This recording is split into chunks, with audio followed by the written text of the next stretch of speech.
Yeah, TZ. So we all good with the levels? It sounds, yeah, I'm hearing you. Yep, I think we're good to go. Cool. I'm just going to apologise straight off the bat. It's going to be a very, very, very low energy show for me today. What's wrong? I got kneed in the head today. Kneed in the head, passed out, woke up in the opposite rugby team's clubhouse. The guy apologised. Okay. He would have bought me a pint if it wasn't for the fact that I probably should have went to hospital. Yeah, you really don't want to drink with a concussion. Yeah, and I got some pretty tasty painkillers. So Ooh. I might say some random things that I don't mean. Just know that it's the painkillers talking, not me. You're pulling a Roseanne Barr on us, are you? Yeah. Yeah, I just listened to that podcast episode today. So with that in mind, I think we're ready to talk Gibberpish. Yeah. Here we go. Welcome to this week's episode of Gibberpish. Strap in, Dom's on painkillers. Dom's wild and crazy ride.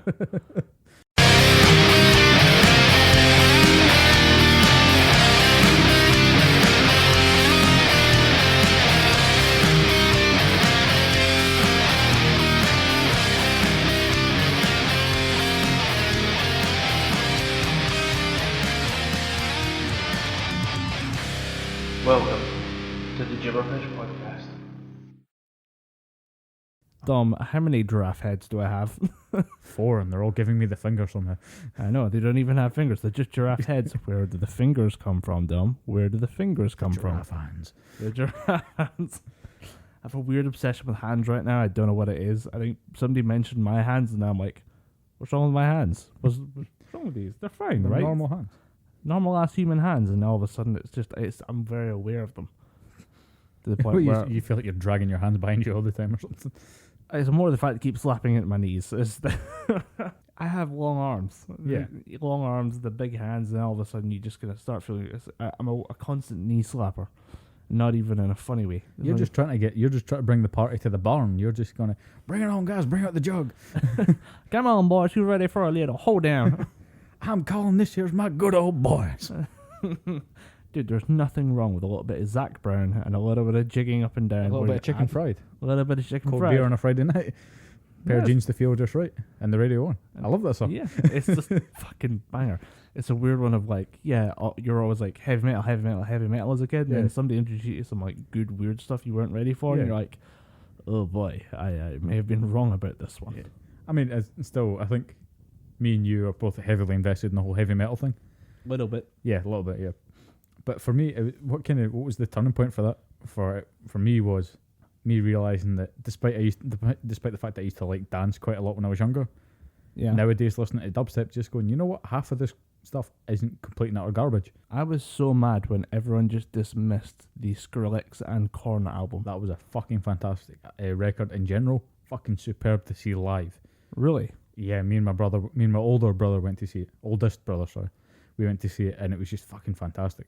I just the sheer volume of like noise and yet also technical skill on something like Narcissistic Cannibal was fucking unreal. Yeah. And it kind of legitimized dubstep for me, because when we were growing up, it was the thing the other kids listened to. Yeah, we were always the heavy metal kids, or the moshers, or the goths. Oh yeah, we were totally goths, even though we wore the school uniform. Yeah. Occasionally had something like an armband or a t-shirt on, or like had a rock t-shirt during gym class. Yeah, very, very rarely. Very, very. We were the goth kids. That's how weird and middle. That's how goth we were. Our school was so boring. Us being middle of the road metalheads were the goth kids. Yeah. We needed some actual goth kids. I think that's what we really needed. Some really proper, like, vampire-esque, proper South Park bellends type goth kids. Yeah, South Park's goth kids are pretty good. The kids, it's just like, what you gotta do is you gotta take a dry fag and you switch your hair to the right. You take another dry and you switch to the left. And that's how goth dance. That's how goth dance. I actually have kept going with South Park since we talked about the school shooting episode. Oh, cool. More updates. Was that last epised? It might have been. Yeah, I think that was the last episode. Yeah, but there's been 2 released since then, just because they're a weird recording schedule. Yeah. And we had an episode about, I forgot what it was already, but there was one kind of parodying the whole Brett Kavanaugh situation with Mr. Hanky. Okay. Mr. Hanky. I am completely uneducated on the whole Brett Kavanaugh thing. A few people that I follow on Instagram, like Melissa Benoist, who plays Supergirl, a comedian called Milana Weintraub. They were posting about the Brett Kavanaugh, but I've genuinely had no time between being sick and coursework to look this thing up. Long story short, he is going for the U.S. Supreme Court. Mm-hmm. And during his college years, I'm going to say might have sexually assaulted someone, or he might have been really inappropriate to another woman as well. But there is unfortunately no concrete evidence. And it's looking kind of likely, like he's got testimony from... The only thing is that because it was all brought up 20 years afterwards, proving a rape the next day is hard for the police to do. It is very hard. Like, you need perfect evidence. Yeah, you need perfectly preserved evidence to be able to just nail the guy. That's why it's a really hard crime to, prove that someone committed. There's a horrible statistic in Scotland that one of my lecturers last year told me about, and it's something to do with the ridiculously low success rate of rape claims. It's horrific. It's really terrible. And we've unfortunately had to wait 20 years because the woman who was accusing him has said that she could not watch this guy go to the highest court in the land, which is fair dues. Yeah. There's people saying, why did she wait 20 years? Because 20 years after it happened, he's about to become one of the most powerful people in the United States. He will be a decision maker for the next 20 years because he's now been confirmed.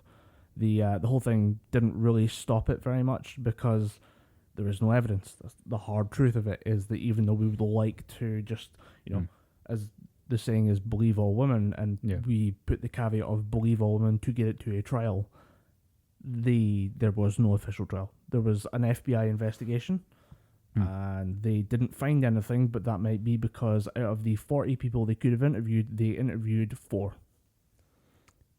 Right. It does definitely sound like something's been swept away here. Yeah, something does not sound above board. It's not looking clear cut, and I think this will be a recurring thorn in the side of both Kavanaugh's career. I think it will be an issue for Donald Trump for the rest of his term.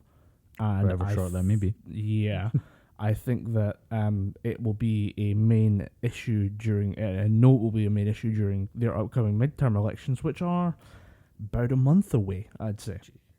So yeah, they're up for another round of elections, so the whole craziness begins again. Trump can't be removed through this election. It's just they choose the senators, congresspeople, and local officials who represent them. So it would still mean that Trump would be in power. But if you saw what happened with Trump with Obama's last term, Obama gets in with his second election, and then the Republicans just pull the fucking rug out from under him because they take over the House and the Senate. So Obama can say everything he wants. He can't do shit. He can't push through legislation. He can't change anything he wants to do. He can't change anything if he wants to. He got healthcare in by a ball hair, just before that trap closed down. And then for the last 2 years, Obama couldn't do shit.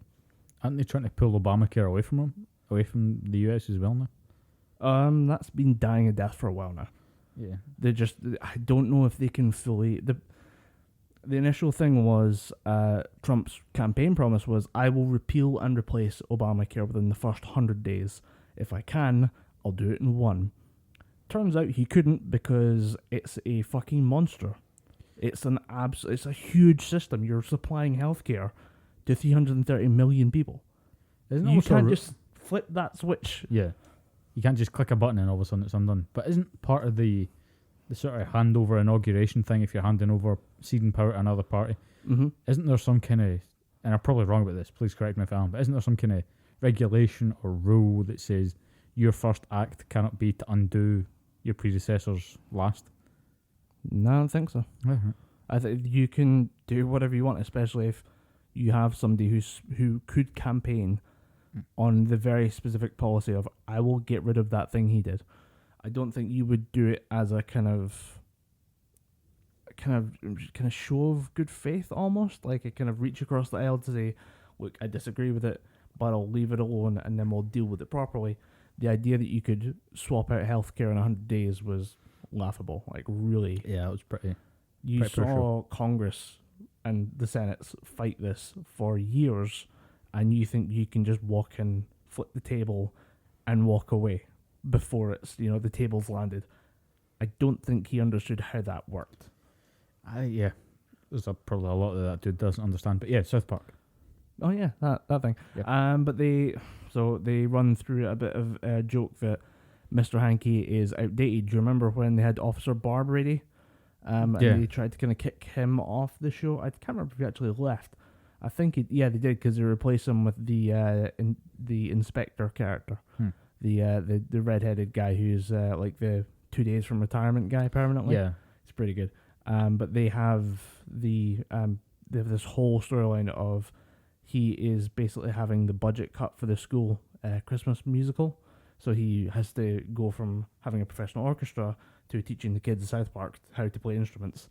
And he just has like series of breakdowns and ends up in front of the committee for South Park to try and keep his job when he gets fired or something like that. The whole thing's ridiculous, but in the end, there's a weird bit where he is kicked out of town because he's a piece of shit. Yeah, and then he is sent away. He lands in Springfield.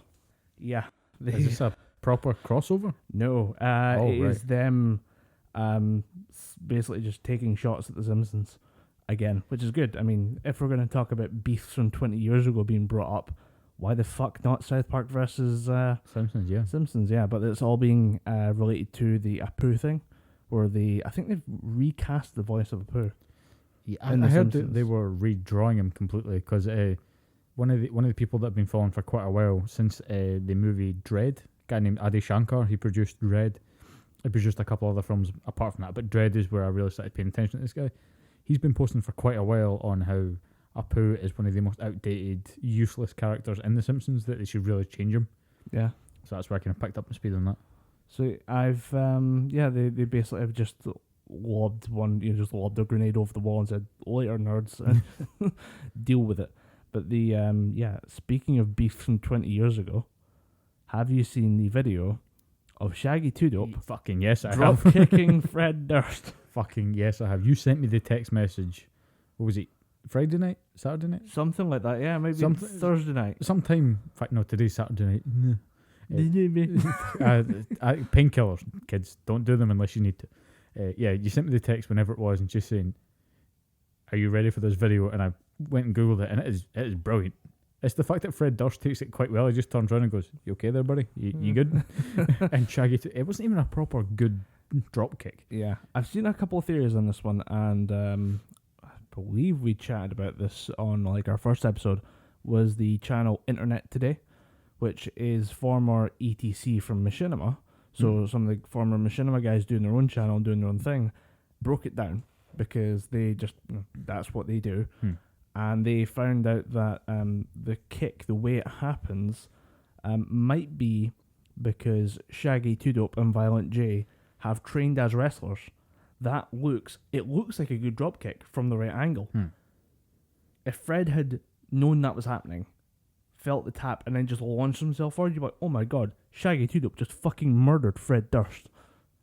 But it didn't. Like, it doesn't work, it doesn't connect. There's the angle that we see the footage from is at like 90 degrees, so it's really obviously a shitty kick. But they're a theory that it's because he's a trained wrestler. He's not trying to hurt them in a way, or he's I say trained wrestler. He's an enthusiastic amateur to the point where he's been on WWE, which would be the weirdest crossover ever. But yeah, it was weirdest or best. It was him and Violent J as a tag team duo, which obviously makes sense. If there's one thing that would get me back into wrestling, the Insane Clown Posse, yeah, that would do it. I like the idea of there being, you know how they did that Logan Paul versus KSI boxing game, boxing thing. Do that, but have Shaggy Two Dope and Fred Durst as an undercard. So for the next one, just have them show up and they're both like in their 50s. Yeah, but have them give it a go. I think it'd be funny to watch. And fuck at each other. Yeah. Muay Thai. Give them that Muay Thai. Like, go UFC. Yeah, go and put them in the octagon. Get Joe Rogan to commentate that shit. Oh, that'd be amazing. Watch that for hours. I'd record it, watch it on a loop. Yeah. That's the thing. Joe Rogan does most of his colour commentary for the UFC high as giraffe pussy. Did you see there was the whole Conor McGregor fight?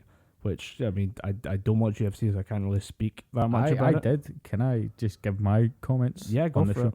it was the most boring fucking fight ever. This was a heard title McGregor cut. got beaten properly. He like got he beaten got beaten pretty handily, yeah. But that's the thing. It was he even knew. I even think McGregor knew that he wasn't going to beat this guy because Habib is a fucking beast. Yeah, There's no way he was getting out of that fight with the belt. But the thing is, because of his actions, Habib's getting the belt stripped off him. is he actually going to lose it? Yeah, because Dana White he's put all of his money and effort into his little Conor McGregor. Habib comes and takes that off. He was looking for any reason to give the belt back, I think. Could be wrong in this, probably will be, but I think the belt's going to get stripped off him, and there is talks of it happening because he was the one that instigated all the violence. He's the one that he jumped over the barriers, him and his little pal. Yeah. What the fuck's his? It's something like Dylan Dennis, I think the guy's name is. Mm-hmm. He jumps the barrier, he starts fighting all the corners people.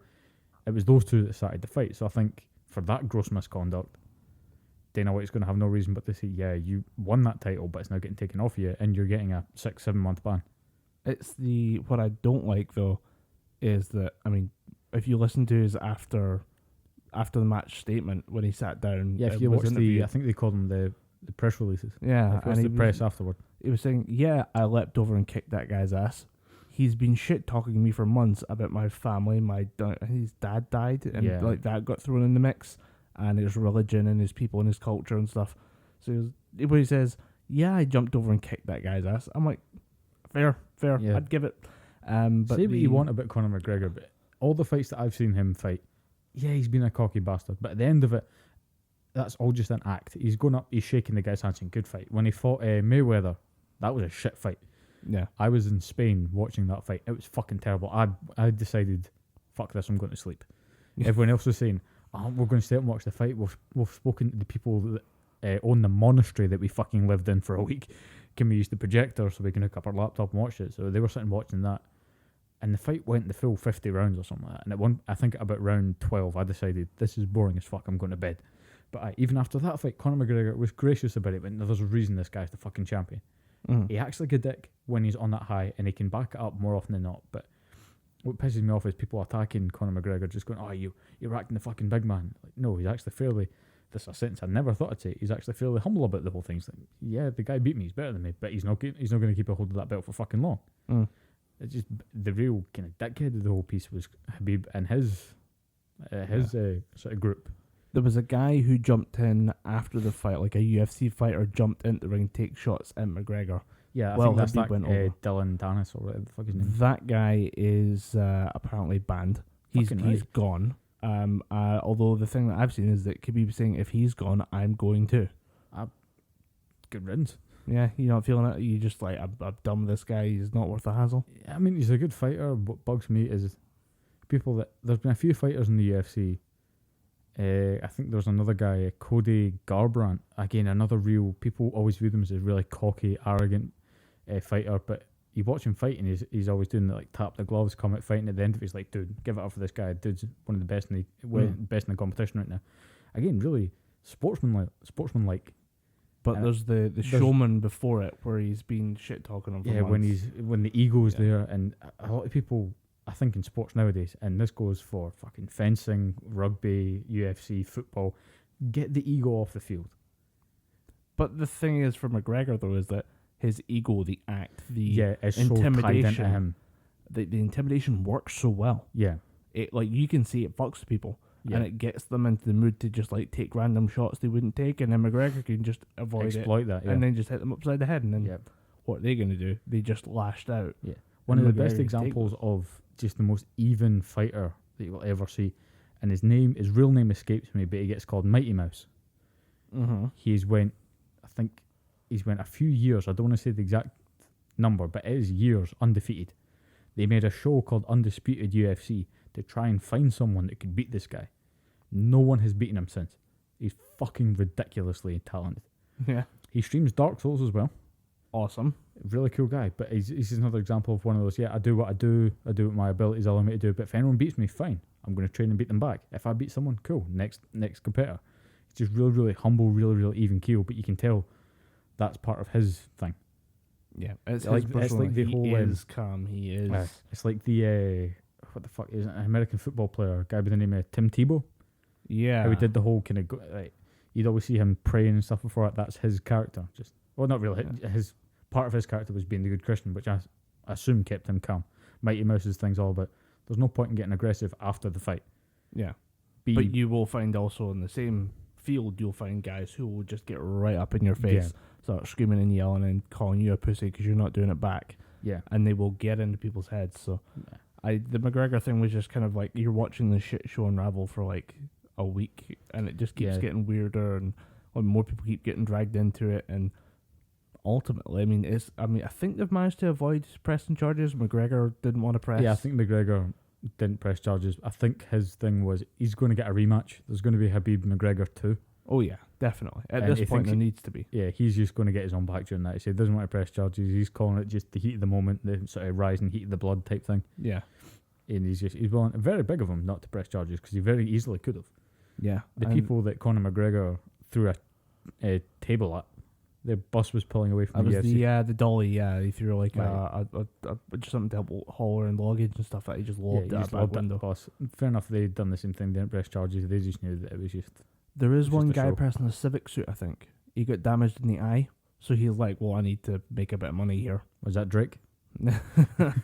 I did because Drake is apparently in his fight. He's in. Yeah, there's a beautiful picture of all the fight happening off to the right, and you see Drake kind of hiding behind his bodyguard, just going, "Don't touch me, man. Stay away." I don't get his appeal. I don't get Drake's appeal. He looks like a salamander.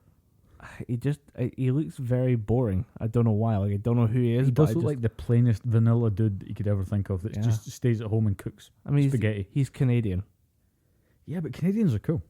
Yeah, but like if you're trying to be, really cool, and you're trying to be like a hip hop artist, can you be from Canada?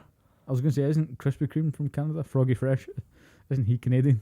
No, he's Texan as fuck. Sorry. Yeah, he's Texan, and it's weird actually. He's got that's obviously a character. Yeah. Have you seen his main guy, like the actual guy who is pretending to be Froggy Fresh or Krispy Kreme? It was Krispy Kreme. He had to change it to Froggy Fresh. Yeah, Froggy Fresh. For legal reasons, which was the greatest video of all time of him being like, my dad says I got to change it to something that's not going to get us in trouble with the law. So I'm gonna be Froggy Fresh now, and but that's in character. Yeah. He then has just a rap career or kind of music career outside of being a joke and a giant meme factory. It's hilarious. I actually need to go back. I might go back and watch some more Froggy Fresh. I don't know. Some of the stuff's not bad. I'm feeling like I need to just enjoy some Street Rangers. Laughing. I forgot Street Rangers was a thing. I was just thinking of like the Michael Myers one. I've not seen the Michael Myers one. The Michael Myers I one. went in on the Street Rangers one. It was Froggy Fresh and Moneymaker Mike. It was weirdly well produced. The one I have stuck in my head is the "You just got dunked on." Yeah. Just for the line of just like, "Why is James crying? 'Cause he just got dunked on." I ain't so even bad. It's fucking fantastic. We miss you, Froggy Fresh. We miss you. Come back, dude. Come back as. Can we get Froggy Fresh in the show? Dude, if you're listening, contact us. Twitter, Facebook. I'll give you my phone number if you messages. We need Froggy Fresh on the show. And if we have any listeners in America, get Froggy Fresh on the show. We'll not pay for his tickets. If you, I can't pay for my ticket to the US. I'm not paying for his ticket here. I can barely pay for my ticket to Glasgow tomorrow. If you don't know what we're talking about, please Google Froggy Fresh. Yeah, go on YouTube. Please put on some headphones and please just grab yourself several drinks. Yeah, just you're gonna need bottle them. Of whiskey. But yeah, it will be the most enjoying 50 to 60 minutes. I wonder how much stuff he's got out there. If we throw out a playlist and if we just sit down, we just chill, relax, how long are we going to be just relaxing for? Because I feel like with watching his stuff, I'd inevitably start looking for other weird shit too. Yeah. Like there must be spin-off channels. There must be other places. Must be people that have been inspired by Froggy Fresh to go into their own weird rap. Maybe I can rap too. And nobody said no to that kid. No one took the microphone away from him. It was like, hey, no. You need adult supervision, so put the microphone down. Go back in your medication and fucking put the microphone down. You stay in the cage. Where you belong like a good boy. No, mommy, no. Put your sister down. She does not belong in the blender. I deserve my rap career. It's going to be great. Oh no, I'm now just picking on Fergie Fresh. I gotta stop. I need to watch Fergie Fresh. I need to stop picking on him. I need to support the man and his dream of something. I don't know what his end goal was there. If you start a rap career, his dream, he was gonna go big. He was gonna go big. I reckon his dream was, I'm gonna make it. He's gonna be opening a Walmart. Oh, could you imagine? Probably has opened a few local stores. You go out there. You're like, oh man, they're gonna open a new Walmart. Oh cool, I'll go see him what it's like on the trashing first the Krispy day. Kreme stand in the middle of a Walmart. I win this round just throwing over the Krispy Kreme in a trolley. Fuck you, and run away. I had something else. I've got other stuff I want to talk about, but I'm looking at this. I'm like, this is a lot of notes. There's not a lot of I think we haven't recorded things. in a while. But I actually do have a story that I wanted to get your opinion on. Okay. I actually have two stories I want to get your opinion on. One that I heard watching the Jim Jeffries show. I watched a couple of reruns of that. Jim Jeffries is good. Yeah, really good comedian. Have you you watched his stand-up stuff? Yeah, I watched. I downloaded it on Spotify because I recently found it on Spotify. I say recently, this year, so at the end of last year, I found out that you can just download comedy albums. Nice. On Spotify. So yeah, been listening to a lot of Jim Jeffries, a lot of Richard Pryor, a lot of Robin Williams. Forgot how fucking frantic and funny and just kinetic energy Robin Williams can be when he's doing stand-up. He was insane. It was like watching someone explode for 90 minutes. Yeah, and that's the thing. You could tell that the audience just got it. Like, this is his style, and it wasn't boring. It was fucking funny. Yeah, and everyone got a bullet. He was just laughing. He was just taking digs at everybody. Scotland, George W. Bush, the Jewish, all them. They all got a fucking shot. Was that the one I can't remember which one it is that I've seen, but it was one that I think would be the last big one that he did, because I do remember the Scottish thing where he explains that only the Scots could invent golf. Yeah, and it's like, I think that's live on Broadway. Live on Broadway, that's the one. Yeah, that is a phenomenal bit, and he's not wrong. We are the only people who would think, I'm going to take a wee ball and I'm going to smash it with a fucking stick. A straight stick? No, a little fucked up stick. A wee bent bit at the end. A wee bent fucked up stick. What, you mean you're going to hit it then? Just done a wee bit then in the hole? No, fucking miles. So what, we're going to call it croquet? No, fuck croquet. Golf. He was not wrong. But you had you got something from a Jim Jeffries story. Jim Jeffries show. But yeah, that's the second thing. In fact, no, fuck it. I'll talk about it now. I may as well talk about it now. He brought up that there's a group of males that are attacking certain groups of females because it's their fault that they can't get laid. Oh, incels, yeah. The involuntary celibates. I refuse to abbreviate that name. I don't want to give them any more press, but how fucking dumb can you be? I'm not exactly lucky with the ladies, but I don't declare myself as an incel. It is retarded.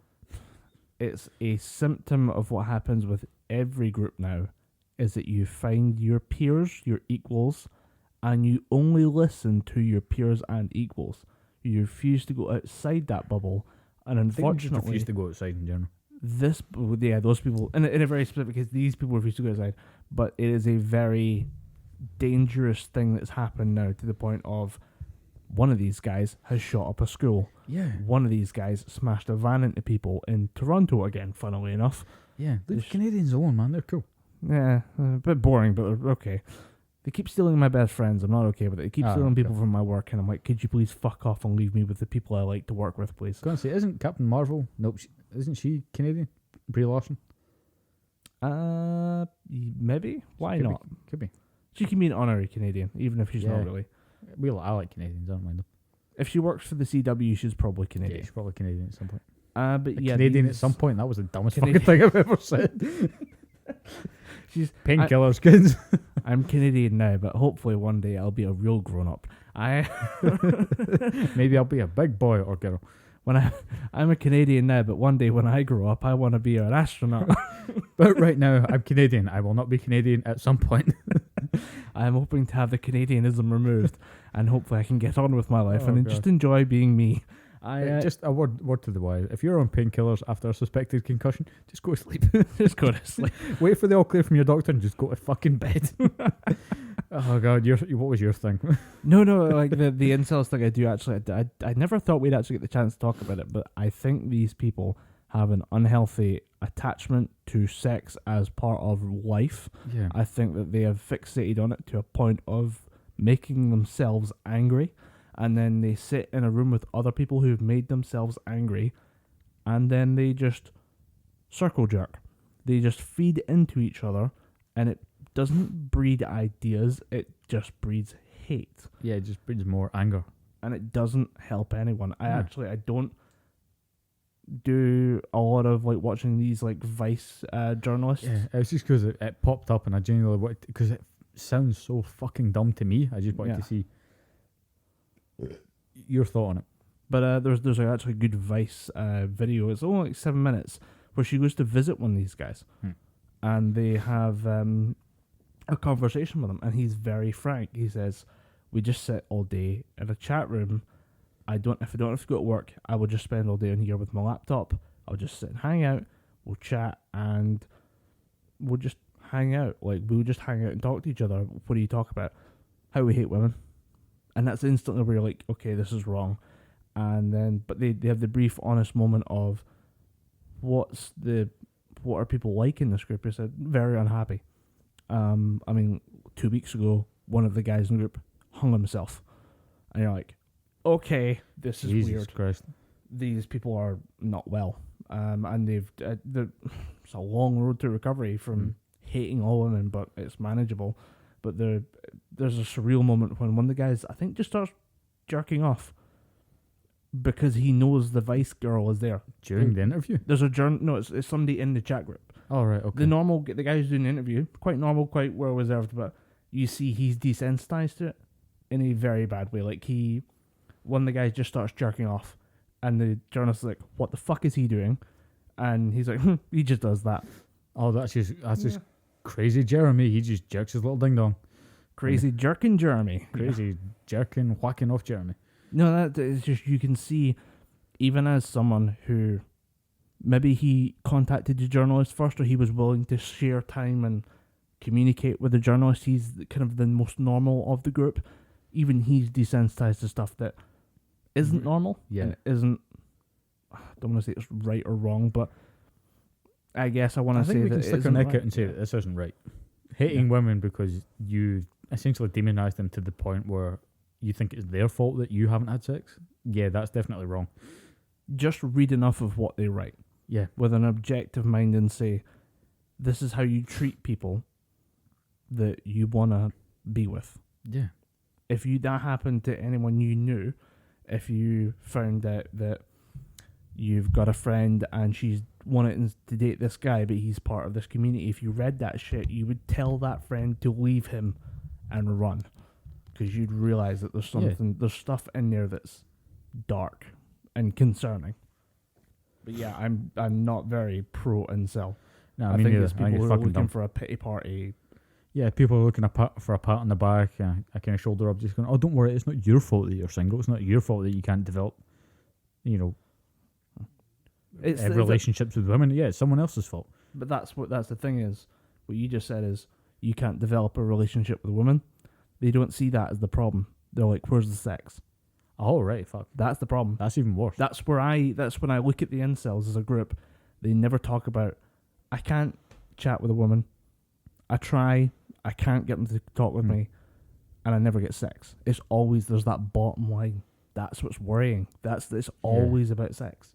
So one of the things I mentioned was they have too high an opinion of sex as part of social interaction. It's not part of social interaction. I know. No, it's definitely not a part of social interaction. I know casual dating apps make it easy. And we're in the West, we're a very hyper-sexualized society. Yeah. Just walking around fucking people isn't normal. Yeah, definitely. If you're one of those people that uses those websites to just try and do that, no. Have fun with it. If two consenting adults are just having fun, go for it. I still think it's a bit weird though. I mean, but that's just me. I'm not big into the dating apps. But that's just my hang-ups. It's great, man. You just keep swiping right and hoping and praying and swiping right and dumb. They're not fun. They're not fun. They're not okay. I've spent months just right. Actually, they're boring. Just love me. I've used them. I keep occasionally thinking, maybe this time I'll sign back on and maybe Mrs. Right will be right there. You ever done speed dating? No. I got invited along 7 times to the university speed dating, and I thought, I knew the person that was running the whole thing. I caught her in the hallway and I said, look, if I say yes to this, will you stop emailing me? And she said, okay, yeah, sure, just come along and we'll take your name out of the ad list. So, right, okay. Sat down, I think I done 4 before I realised this is dumb, I'm going home. First one, really nice person. A girl named Gloria who was over from Cuba. Really nice lassie. Yeah. 30 seconds happened. I went, no, I wasn't done chatting to her. Can I talk to her again? Second last, it was a girl named Polish name. Feel free to fake these. No, it was she had a Polish name. It was a very kind of unusual, exotic sounding name. She was pretty cool again, but at the same time that passed away. Then I got 2 older women in their late 40s that are kind of mature students. Mature students. And one of them proceeded to tell me about the fact that she wasn't too happy because she had to send one of her cats away. And the second of the 2 older women decided right away that she wanted to spend more time with me because I'd be a good stepfather for her 3 sons. And I went, Jesus. My end to that conversation was, I am not raising someone else's fucking kids. They're probably the same age as me. I'm not doing this. Dom out. Dom out. Later, nerds. Bye. I'm pretty sure as I walked out of the room, I went, right, I've done it. Take me off the fucking email list. I think as a fan of comedy, and as somebody who enjoys telling stories, I think you should be going for a speed dating at least once, just for the fucking the obvious jokes and stories you can tell of so I met this girl at speed dating. Turns out she's a fucking lunatic, and here's why. Blah blah blah blah. And you should have seen the warning signs when she said "buh," but you only have 30 seconds to make an impression. You have 30 seconds in the speed dating round. There's the second round, which I stayed for 40 minutes of. Mainly because the next bus was in 40 minutes. I thought, mate, right, I'm just going to stick this out and catch the next bus. I don't have to shell it for a taxi or anything. That's what they call the mingle round. Okay. And everyone's just wandering about. Fucking crazy cat lady comes over to me and she goes, hi, I don't know, we don't know how we left on that last conversation. Was it good? I think we really hit it off. Was it good? Was it bad? And then I went, it was indifferent. It was, you talked for 29 seconds out of a 30-second round about missing your cat that had to go away for legal reasons. Then she showed me all of her cats. Jesus, never. In various different costume. One was a little Lita girl, another one was dressed as fucking Woody from Toy Story, the other one was dressed as Buzz. And I went, that's cool. You know I'm allergic to cats? And she went, this conversation's over. And I'm like, oh, I'm the dickhead. I'm the dickhead now. Little Miss Buzz Lightyear now is also a cat. Yeah, at that point, I'm pretty sure I talked to one other person. We did actually hit it off, but I think I was just so perturbed and drained from the other conversations that I just thought, I can't do this. I'm not bringing my A game tonight. I'm not bringing my A game, and I'm also not explaining when you're old and grey what happens when somebody asks, how did you and mummy meet? Well, I did this thing once called speed dating. Yeah. Daddy, what's that? I don't want to have to explain. I don't want to talk about it because Buzz Lightyear as a cat still haunts me in my dreams. Yeah, it's fucking awful. Yeah, just try and do the traditional thing. Go to parties, go to pubs, talk to friends of friends. Don't sit on an internet chat room yelling about how you can't talk to women. Yeah, it's retarded. It might not be easy for you, but it is just the way things have been done for millennia now. Get over it. Yeah. And that's actually, the incels are one of the people who fuck up Jordan Peterson's reputation. He has a fairly untarnished reputation. He's a pretty untouchable dude at points. Jordan Peterson, the Canadian philosophy guy. Yeah. Dude, that guy is not well liked. He's well regarded by people who want to listen to him, but by people who are against him, he is the devil. Because he can basically be soundbited saying that there should be mandated monogamy, which people think means the government gives me a girlfriend.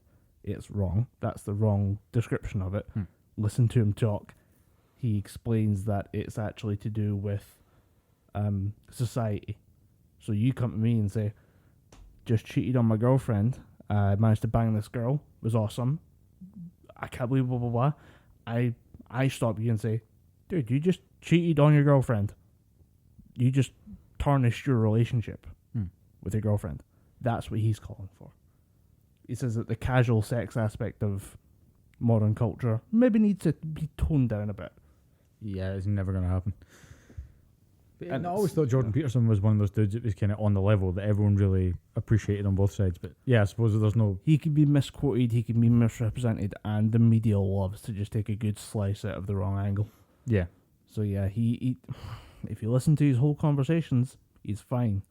If you listen to what people can say about him, he seems kind of a dick in certain situations. And, it's up to people to go out there and learn more about him before they just decide, nah, the guy's a dick. He's got some interesting stuff to say. He's worth listening to. Yeah. But yeah, you had another story. You said I did have another story. The incel thing, and then there was another one. There was another story. I'm gonna make this a bit of a long form story because that's what you do in a podcast. You don't just tell a little story. You make love to a story. You expand upon it. Dude, the studio's closing in 5 minutes. We need to get through this now. Let's go. Screw you. I paid for my hour. I will use it. Hashtag thespian. Hashtag thespian. True thespian. Hashtag shake the walls. What was the name of the fucking actor that we ripped into? The true thespian. There was some shitty movie that you're watching. I want to say In the Name of the King. But it was one of those type of movies. Yeah. Something Purcell? Yeah. The true thespian. Yeah, he was like knockoff Jeremy Renner or something like that. Yeah. Knockoff Jeremy Renner was hilarious. It was just the idea that he had taken a lot of time and effort to become a great actor and had somehow ended up in like Z-level movies. Yeah. Yeah, it was the true thespian, and it was all the like, I am a true no, because it was somebody stuck in a movie with him. There was somebody that was genuinely quite talented, like an old English actor, and then you had fucking knockoff Jeremy Renner showing up and being like an absolute ass. I want to say it was something like Ben Kingsley. Ben Kingsley gets you definitely had the movie because you showed me the box art for it. I'm going to find this now. This is really starting to annoy me. It's in there somewhere. I think I still have all the DVDs. Yeah. If I don't, there should be one somewhere. Cool. We'll Google the shit out of it and True come back to it. Thespian will return in a later Thespian. episode of the Gibberpish podcast. But yeah, I was listening to the Valleycast, which is the podcast from the Valley Folk. And the Valley Folk is former SourceFed hosts Steve Zaragoza, Lee Newton, Elliot Morgan, and Joe Beretta.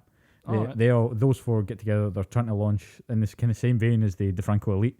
They're launching their own Patreon. They're doing kind of sketches, their own sort of short form show, and they're doing the podcast. And the whole format of the podcast is each host brings something to talk about to the table. Just say, for example, Steve Zaragoza's, his one was about Fantastic Fest and how he went and seen all these different horror movies. And he said that he watched Halloween, said it was fucking great. The new one that's coming out? The new one, it was fucking fantastic. Interesting thing about it, do you know who Danny McBride is? From, say, Eastbound and Down in Wales. I've heard of the name, but can't place the face. Have you ever seen the film Your Highness? Yes. He was in that. Oh, okay. Longer sort of struggle here. But he's a comedian. He wrote Halloween.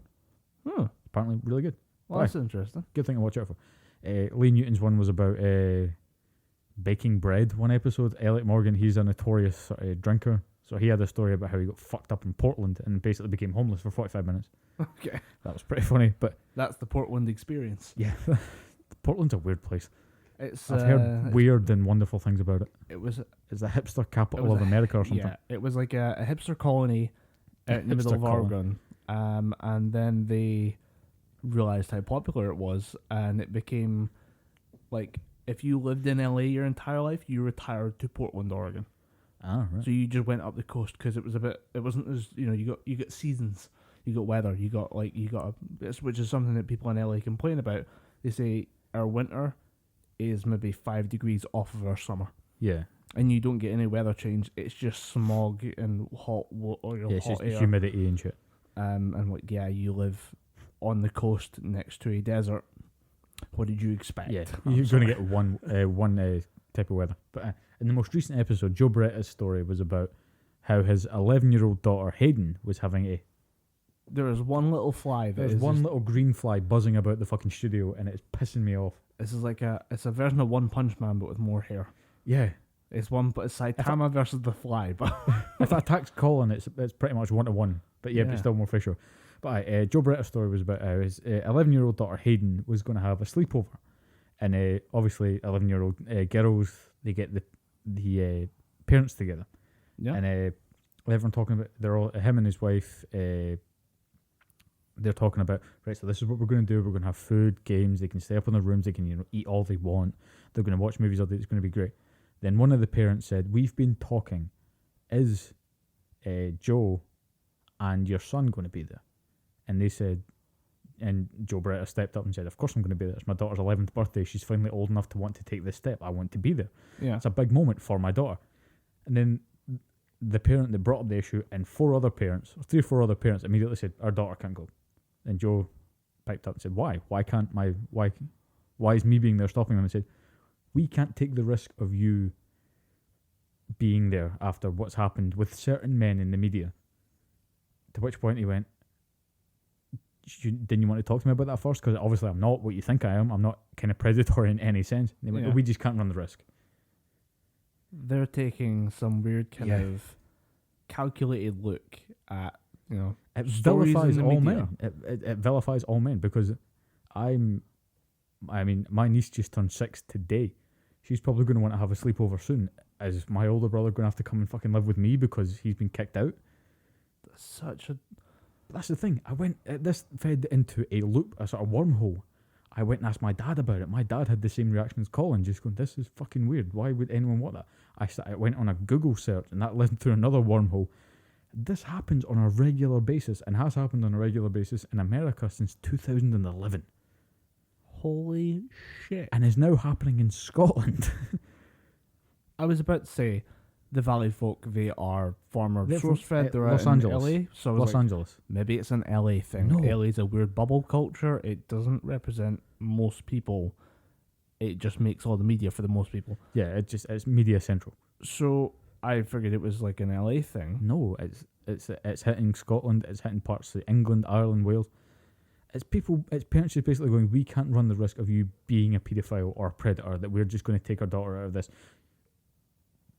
It does 2 things.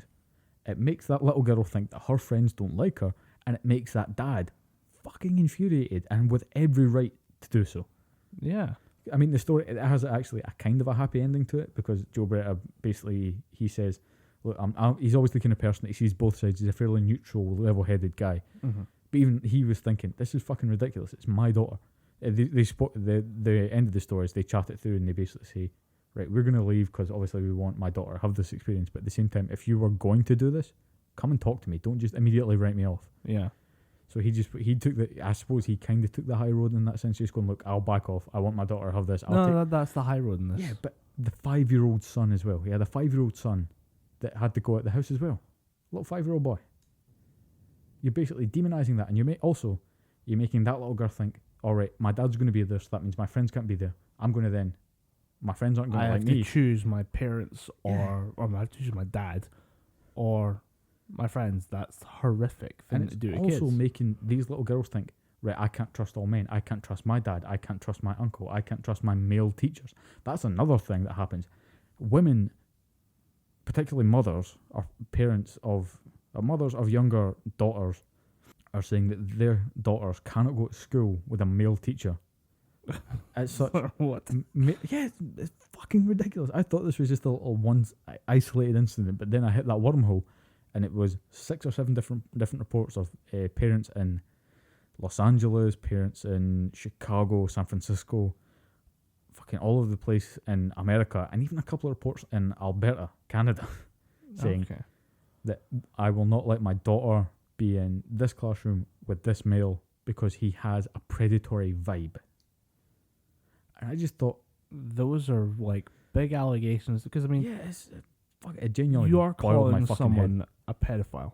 Yeah, you're basically accusing them of being a child molester or a predator or a sexual, somebody who's taking sexual advantage of their power and position within a family, within a learning institution, and saying, I'm not willing to run the numbers that you don't molest my child. It's scaremongering as well. It's basically saying to every 8, 9 or 10 or 11-year-old girl, just saying, yeah, you can have a sleepover with your friends, but you have to be afraid of the big bad man, because the big bad man might touch you in a way that you don't want him to. Who's the big bad man? Oh, it's your dad. The big bad man is, your best friend from school, June. It's her dad. He's going to touch you. Oh, but he's such a nice guy. No, he's the devil. You don't like him. It fucks with kids' brains, and kids' brains are very impressionable at that age. Mm-hmm. It genuinely, I almost went on a fucking flame war just finding every person that I could talk to about it. But after I found out about this, I spoke to my friend who is a fully qualified nursery nurse. She's basically 1 degree below the sort of, I don't know, what would it be, manager of a nursery? Yeah, you would technically be. Yeah, you'd manage it. Yeah, you would. She's basically 1 degree below the kind of the store, not store manager, the kind of the floor manager. She's almost running the full thing. And I asked her about it, and she's a diehard feminist. She's all for kind of Me Too. She believes she's any kind of cause to do with women's rights, she's behind. And even she went, "That's fucking dumb." Yeah, I mean, because I asked her the same thing. It's like, would you say to me, you can't be, your daughter can't be there because, or my daughter's not going to come because you're going to be there? And I went, no, because I talked to you about it. Yeah, the situation there with the what started all this, the sleepover. Yeah. The lack of discussion is what worries me the most. Yeah, the fact that a cabal of people meet and say, you know what, we're all going to have the kids at this birthday party. Kind of worried the dad's a paedophile. What should we do? Should we talk to him about it? With no basis for that. Yeah. You just assume the guy's going to molest someone. Any option of like a chaperone there? Yeah. Honestly, just put a third party in. Not the parents. Yeah, just a totally neutral party. Not one of the kids. Just one of the other parents comes in, helps supervise, helps the parents out as well. Yeah. And whose idea was that? I don't. It's just it's a weird thing of like the only thing we can describe it is it's uncivil. Yeah, it's most uncivilized. I just as we sip from tea glasses. I just can't imagine the point where you go around behind the back of like one of your daughter's friends' parents and then organize some kind of weird cult around deciding this person might be a child molester. Yeah. Because I saw it in the news, they're out there somewhere. Yeah. You just say, we need to take care of this by basically either banning the kids or the parent. Yeah. Parent and the younger child. And the fact 5-year-old. that this was a no risk, like there was no chance that guy was going to be a child molester. Yeah. Who was the genius behind this? And I mean, I can kind of see where I kind of see why they wouldn't just bring this up. Just say, look, it might be awkward. I mean, you can't just be in a casual conversation. Just go, yeah. By the way, Joe, you're paedophile. But the thing is, like, at the same time, it's civil enough to just say, right, we've seen some kind of we've seen the sort of demonification of men today. We think it'd be a lot safer if you weren't there. Are you okay with this? If not, we can discuss other options. Yeah. Don't just go, yeah, you're not going to be there. Goodbye. You can, either you're not there or my kid isn't there. Yeah. And imagine explaining that, like having to explain that to your kid. Like they're all upset. They had like 4 friends canceling the birthday party at the last minute. Daddy, why did it happen? Well, their parents think I'm a paedophile. Yeah, because Daddy wouldn't leave. And then that creates this because Daddy wanted to stay in his home that night. Because Daddy wanted to stay here and give you, a gift, a present, a toy that you've wanted. Daddy wanted to be there for your birthday. Sorry about that. And then that just in turn creates this idea in the young girl's head of, my dad's a dick. He won't let me have friends over. And it's just a whole snowball thing that's just going to create a very, very hostile family environment. That's fucking horrifying. And fucking ridiculous. And what horrifies me more, it's not the fact, I mean, it was fucking horrendous that happened in the first place, but how long this has been going on. I found stories back to 7 years almost 8 years. That's a long, I mean, we grew up in the midst of Britain's great big paedophile scare. Yeah. And that's why our primary school has a massive fence around it. Yeah, it looked 12-foot fence. Yeah, if you weren't from the area or weren't from Scotland or the UK in and around the time where this happened, and you came to where we went to school and just looked at it, it would look like a prison to you. Yeah. Very closed off, not too bright and colourful, kind of inconspicuous looking building. You would just think, oh, that's a facility, that's not a school. Yeah, it looks like, actually now, because they've upgraded it due to a fire when we were young. Yeah. I mean, that was the old building, looked very inconspicuous and boring. Old building looked kind of like a library. I don't know why. I always assumed it would be because I was a kid and it was full of books and it was boring. But the new one actually looks like some kind of weird government lab. Yeah, it has a bit of a, we used to call it when it was first getting built when we were in first and second year of high school, we used to call it a Sherman tank factory. It did look a bit tank factory-ish. It's got that and Command and Conquer. Our obsession with that game did not help, but that was immediately going to be. It was either that or it was going to be a blimp factory. Yeah. But we were raised in that where all of a sudden you went from, like half of the football pitch was destroyed because we needed an anti-pedophile fence. Yeah. Because otherwise they could just sneak right up in and just grab one of us and run away with us. Like, was that actually happening? It was a big scare. Yeah. And I know there will be some kid out there who did get snatched and did get molested and did get raped. When we were in primary school, there was can't remember his name, but even if I did remember his name, I wouldn't give it the oxygen needed to say it. But there was a known predator that would just kind of walk around the school right at sort of finishing time. Oh. But yeah, that was dealt with fairly quickly because where we went to school, there's about 2 or 3 police officers that lived nearby, and that got spread about, and then he never came back. Yeah, very convenient now. Yeah. Yeah. One of which I know because his wife was the Sunday school leader at the church that I used to go to, is a firearm trained. Oh. Yeah. You want to make things interesting? Nicest guy on the planet, but they just ran, when I was at church one day, somebody randomly asked him, are you firearms trained? And he went, yeah, I train other people on how to use firearms. Oh, he's a firearms trainer. Yeah. That would explain the fact that he is probably quite a calm, approachable, nice person. Yeah, really nice guy. Because it's just because in the UK, firearms are very limited when it comes to the police force. Yeah. We don't have armed police officers. Actually, I remember the first year after, I think, when did we go on? We started going on holiday when I was 10, and then there was the 9/11 terror attacks. And then there was the guy who tried to ram raid the fucking Edinburgh airport with a jeep full of gasoline. Oh, yeah. Who was then punted in the bollocks by a taxi driver. Never forget that guy got his shoe back and it made the front page of the paper. What the fuck's his name? Can't remember. Ian Smeaton. Ian Smeaton? Ian Smeaton, because I remember the tagline in the Daily Record, Ian Smeaton gets the terrorists beaten. I had that on my fucking wall in my room for so long because the image of a Scotsman. Because do you remember the full story? Yeah, the story is that the guy drove at high speeds into the front of the building. I'm talking about the story of Ian Smeaton. No. He was taxi driver going on holiday and he seen this happen. The guy ran in and he just went, this isn't happening. I'm still going on my holiday. And just booted this boy square in the Haw-Maws. By the way, that guy was on fire. Yeah. Because his Jeep filled with fuel didn't quite explode the way he thought it would. It just kind of caught fire. And he ran out screaming and in fire. So the guy kicked the guy in the bollocks. Yeah. And his shoe was taken as evidence. Yeah. So he got it back after the court trial. And it was stood in front of the courthouse holding aloft a slightly singed Nike shoe. Ian Smeaton, you absolute fucking hero. But after that, there was a large number, because there was the tube attacks in London as well about the same time. And they armed several police officers and put them at transport hubs like airports, train stations and stuff.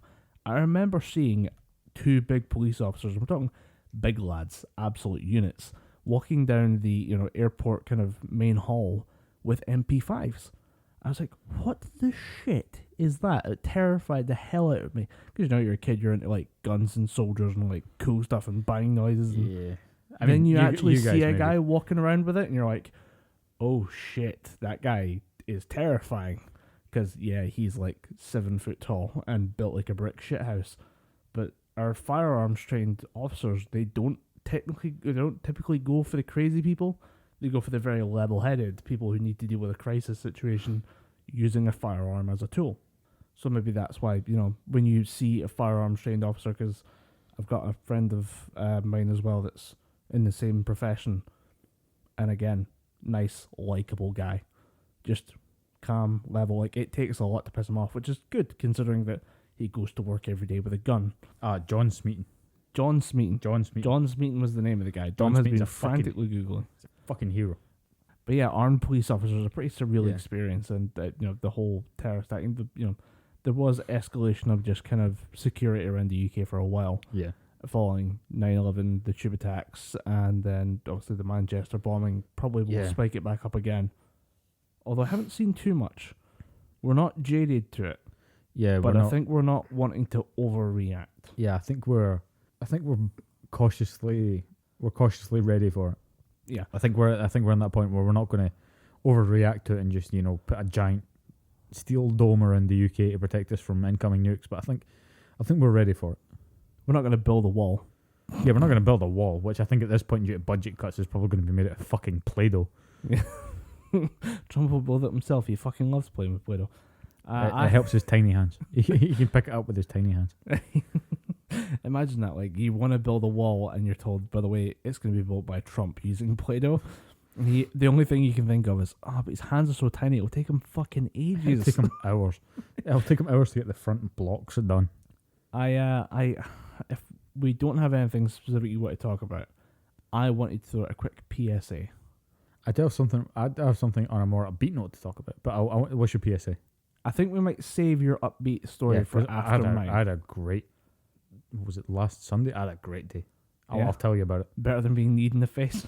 Better than being kneed in the face, but it did precede me getting sick, but it was worth it. I had a fucking fantastic day, and I will tell you why. So yeah, we'll save a happy story for after this one, because I wanted to do a PSA about a new anime that's coming out called Goblin Slayer. Oh yes, I've been looking forward to this because you said that this is a ranty piece, and I like ranting. I've actually been tempered on it a little bit. There's been some cooler heads have entered the discussion online, but if you've not heard of the show, I take a wild guess at what the anime Goblin Slayer is about. It's dead about babies. Dead baby goblins. The show is actually about a group of, it starts with a young girl going to sign up for an adventuring guild and being immediately whisked away into a team who are going to go just quickly pop down the road, deal with a cave of goblins. Because come on, they're goblins. Yeah. What are they going to do to us? How tough can they be? I mean, yeah, we're level 1, but come on. Fine. We'll be fine. They're goblins. Who gives a shit? It doesn't go well. Surprise, surprise. What a twist. The fighter with the warrior brought a long sword into a cave and gets punished for it, which is actually like a nice. Is it Dark Souls level of punishment, or Dark Souls 1, where you have to have the right level of the right size of sword for the corridors that you'd be fitting in? The sword batters off the roof of the cave. Okay, yeah, so it's Dark Souls 1. And he misses his hit, and then is stabbed by a goblin, dragged to the ground, and hacked to pieces. There's like a fighter kind of like monk class where she's just using like fists and feet to fight off the enemy. Sees this, charges into battle to say that she will help. She'll hold them off. You guys need to leave. The two wizards who are at the back of the group, including our new start, the other wizard gets stabbed. She is like bleeding and is like, they're like, you get her out of here. The monk will hold them off. I'm going to say she's a monk. I don't know what the actual story was, but he's a karate man. She kicks the shit out of a couple of goblins. She actually like roundhouse kicks like 3 goblins at the same time. It's fucking funny. Nice. She is like overpowered by like a gang of them who rip her clothes off and rape her. Oh. Okay. Not even kind of like artfully suggested. It is literally a case of they just they crop out the goblin inserting itself into her as she screams for the others to run. It is blunt. It is kind of crass. It's not very tactful. Yeah. It was like really surprising to see. You don't really have a feel for it coming of like, oh, this is really foreshadowing. Maybe the guy getting hacked apart was a bit of a sign that the show would not be fucking around, but that one caught me off guard. The 2 female mages make it out, and you're like, okay, so now that rape is on the board, I guess we're going to be kind of worried about every character that shows up. As they're making their way out, they trip over a little trap that the goblins left, and you're like, fuck, here we go. This is going to be hard to watch. And by the way, just a quick little side note as well, this is episode 1. Episode 1. This is episode 1 of a series starting this fall. They again, the goblins catch up. They start ripping the clothes off the mage who was stabbed, and then Goblin Slayer arrives. He saved the day using a shorter sword, mocking the fighter who was just hacked to pieces for using the longer sword, and he kills every goblin he can find, including a hobgoblin with reasonably good animation. I'll give it that. There are scenes in the show that are decently animated. There are scenes that are not. And then he finds a hidden hatch. Hidden hatch at the back of the cave. in which we find 4 baby goblins. He then says... Okay. Is this a kill baby Hitler type scenario? Pretty much. Oh, fuck. He walks in. The girl says, surely you're not going to kill the babies. He says, Bitch, the only watch good me. goblin is a goblin that doesn't leave its cave. And proceeds to smash them all with a club. Jesus. Don't make you watch it. They do cut away from that, I guess. You just see the club go up. It's already covered in blood. You hear the thwacking, you hear the screams of the goblins, and then he walks out. I am not impressed by the content of this show. I can imagine. I can imagine. I am not weak-stomached to this type of content, and I think my anime obsession is making me a bit more jaded to it. I've noticed that anime takes a different tone when it comes to rape. For example, it being in Game of Thrones was a huge shock. There are a few rape scenes in that show. Yeah, but they use it so They much are as not flicking a light comfortable. switch now. Yeah. The idea being that rape is a weapon against, that you can overpower someone to the point of fucking them against their will. It's a weapon. In anime, it's used a lot more flippantly across a variety of shows. I was not impressed by Goblin Slayer's use of it. I'm not impressed by the show. I am going to leave it for a while. Yeah. I'm going to let 4 or 5 episodes build up and come back to it. But it was just a PSA to say, if you've heard about the show, if you're kind of semi-attached to the anime sphere, don't have to rush and watch it. Yeah, don't feel It's not looking good. It's not worth it. I actually have a similar anime story because I Yeah. went and watched Gundam Unicorn Okay. because it was up on Netflix and it was only 7-hour-long episodes. I've watched episode 1. I'm halfway through episode 2. So far, animation is fucking stunning. I will say that straight off the bat. Looks and feels very old school. But that is the problem. It is a retread of Gundam, the original series with Amuro and Char and the original Gundam. Right. But the whole point of it is they're after something called Laplace's box, which holds the it's the key to civil relations between the Earth, the Earth inhabitants, and the people in the colonies who are called space noids. Yeah, which is a very weird term. They get kind of slightly racist with it. Yeah. Those damn space noids are at it again. Those damn You're space noids and the people. hey. The people from Zeon do not fuck about with their imagery. They're just, we are space Nazis. That's what we were designed to be. And we're very good at it. Thank you very much. The main bad guy has the weirdest name I've ever heard of. Full Frontal. Yeah, I saw that as well. I was like, is that really his? That's like a code name, right? He's like, No, no, that's his I am name. Surfer Frontal. I am Sir Full Frontal. At least in the original Gundam, the first series, you had Char Aznable, the Red Comet. That was a fucking powerful name. I'm Full Frontal. I'm the second coming of Char Aznable, the Red Comet. Yeah, but you said the cool second part, preceded that with my name is Full Frontal. What is the fuck? Oh, I'm now really struggling with it. Naked Gun. It's a fucking Naked Gun sequel. I am Naked Gun sequel. You will fear me. Not really, mate. It's fucking weird. Yeah. But no, the names are weird. Really good show. Really worth a watch. Some of the interactions with Benager and some of the Zeon characters, because it's all about, the first series is all about Zeon bad, Earth Federation good. Gundam Unicorn kind of balances that, saying, well, the Earth Federation has just as much blood on it as Zeon does, or now Neo Zeon, because why not? Yeah.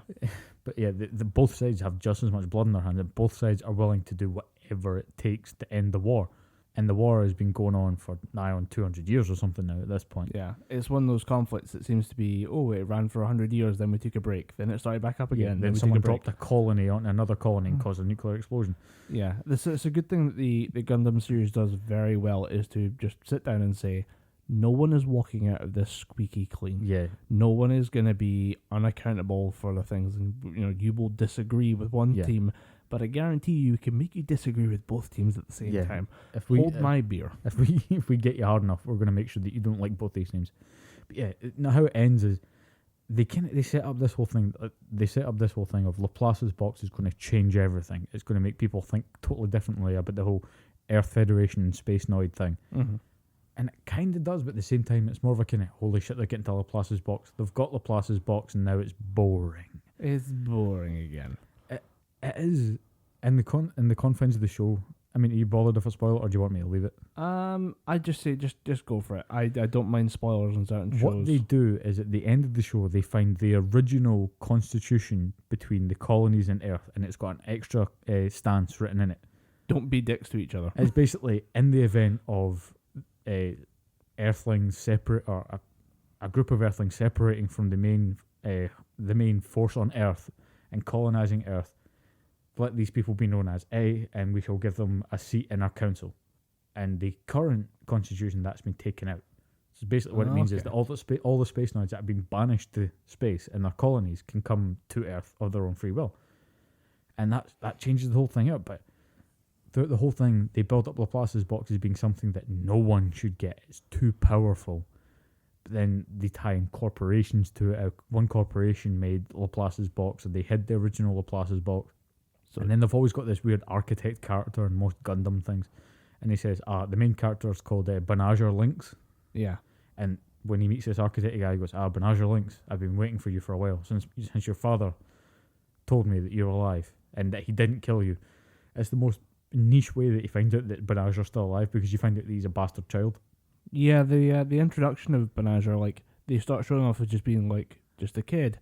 Yeah. But then you start pulling more and more back from this world, and it turns out he was at the center of it the entire time. Like, it's almost like he goes from being the everyman to being the fated chosen one, to who would be the only one who could possibly have ended this conflict. Genuinely the best character in the show, to my mind, is when you're introduced to her, she's called Audrey Byrne, but she's really Minerva Zabi, basically the head family, or the head remaining family of the Zeon Foundation. Right. And she's just basically saying, no, my family were fucking idiots. I'm solving this war without ever shooting a gun. And she has a really good story arc in it. She just becomes... It's a weird one of, like... She's the anti-Relina. This is the best way to put it. Relina is dumb about this. She's perfect. I mean, I love Gundam Wing, but Relina's the dumbest fucking character on the planet. But no, whereas Relina is always just like, guys, we need to stop it. Stop killing people, please. I won't kill anyone else. Just please stop. You stop killing people. When Audrey Byrne just kind of goes, guys, we're going to do this, and you're going to stop killing each other, and she actually fucking does it. And we will have an actual solution to this shit for once. She actually does realise, because at the end of it, their whole dilemma is, you can keep things the way they are, you've won the war, you've beat Full Frontal, or you can change things up. People are going to fucking hate you for it. But particularly particularly the old sort of government, Earth Federation government, they're going to hate you for this, but at the same time, the colonies are going to love you. And when they're going to come to an Earth, they're going to settle things. The Space Noids and the Earthlings are going to sort things out. You're going to be revered as the person who brought in this new change. And she just goes, that sounds good. And she genuinely has a good sort of conclusion to her little story. That's good. And then you realise that you're not really meant to like Banager more than just he's a messenger for this character. And he gets to pilot the cool Gundam. Yeah, he gets to do the cool action scenes, she gets to do the scenes with meaning. Which is good, because there's often those characters are very kind of morally too pure for the show to actually be enjoyable. The only other one that I can really think of is in Gundam Wing, the Catcher character, who ends up just going insane at one point and hijacks a super experimental mobile suit, just starts destroying things. Gundam Unicorn is probably one of the best examples of a Gundam show done right, but for me it was just a little bit too much like the original, or it tried to be too much like the original. I'm watching it, and I'd watch it. It's not too long, and it's a really good watch. The animation though does remind me a lot, and I like it's the longer format. Because with you do a 22-minute anime episode, especially the way they used to be done for like broadcast TV, about a minute was wasted on either side with the next time. Yeah, the next day, or the transitions, or what happened last time. Yeah, last time on Dragon Ball Z, we get it. We just watched a marathoning the show. And Goku's charged up for 10 minutes. Then he fired one beam that missed. God damn it, Goku! That's a lot of the original 2, maybe no.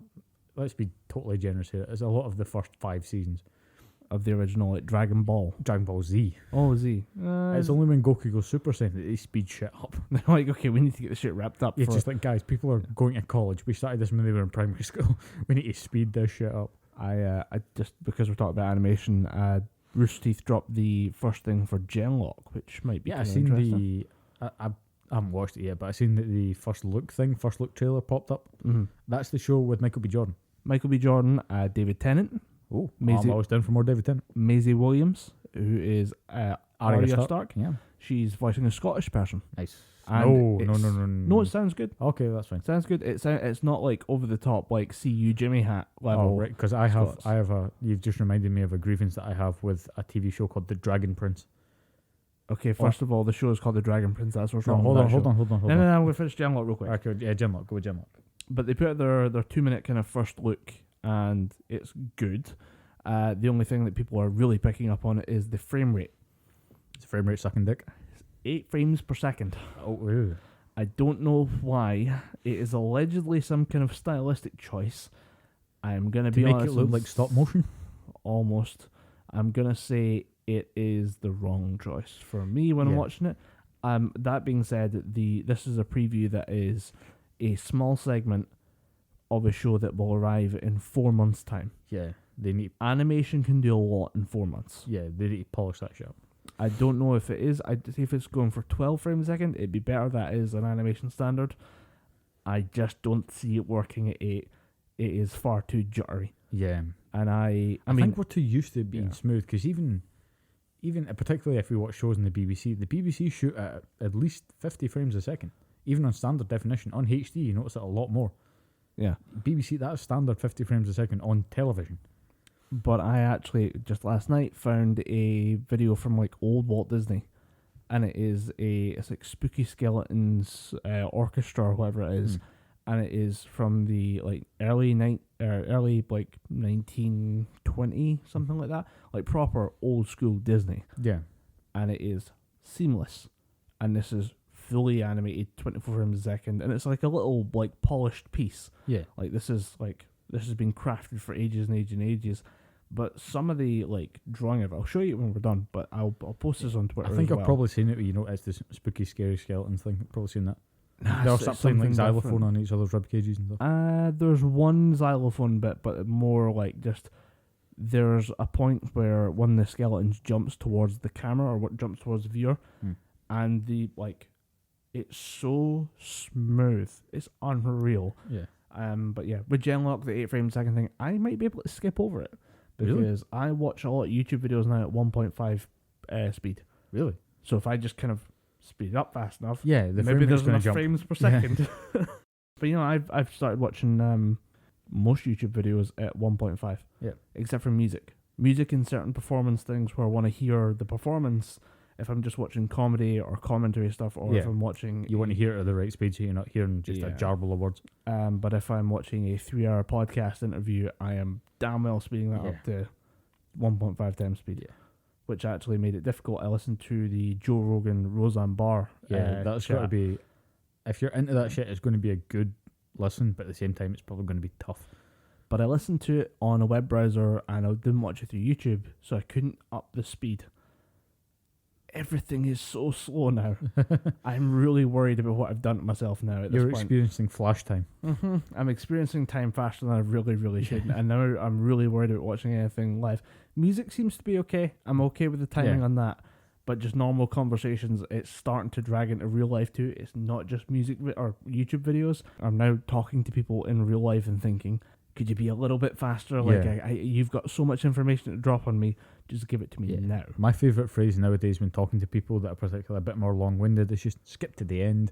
Thank you. Goodbye. My time is valuable. Although I found myself recently walking out of a house party because it was that bored. Oh, is this your happy story? No, it's not that. We forgot your happy story. This is just an aside story. A friend had a housewarming party and I was that bored I just decided, this is it. This is the first party that I'm going to leave after only being here for 2.5 hours. I literally walked up, head to the door, and the hostess came over to me and said, "You're leaving? Oh, come on, this was such a good party. We're about to break out the beer pong. Somebody brought Cards Against Humanity, but apparently he doesn't have it with him." And I said, "I was going to bring Cards Against Humanity, and I told you to fuck off, because we'll sit around and drink like adults." But she said, "Why are you leaving? Come on, party's just getting started." And I went, "I just don't know how much time I've got left." I don't know how much time I've got left. I don't want to waste it here.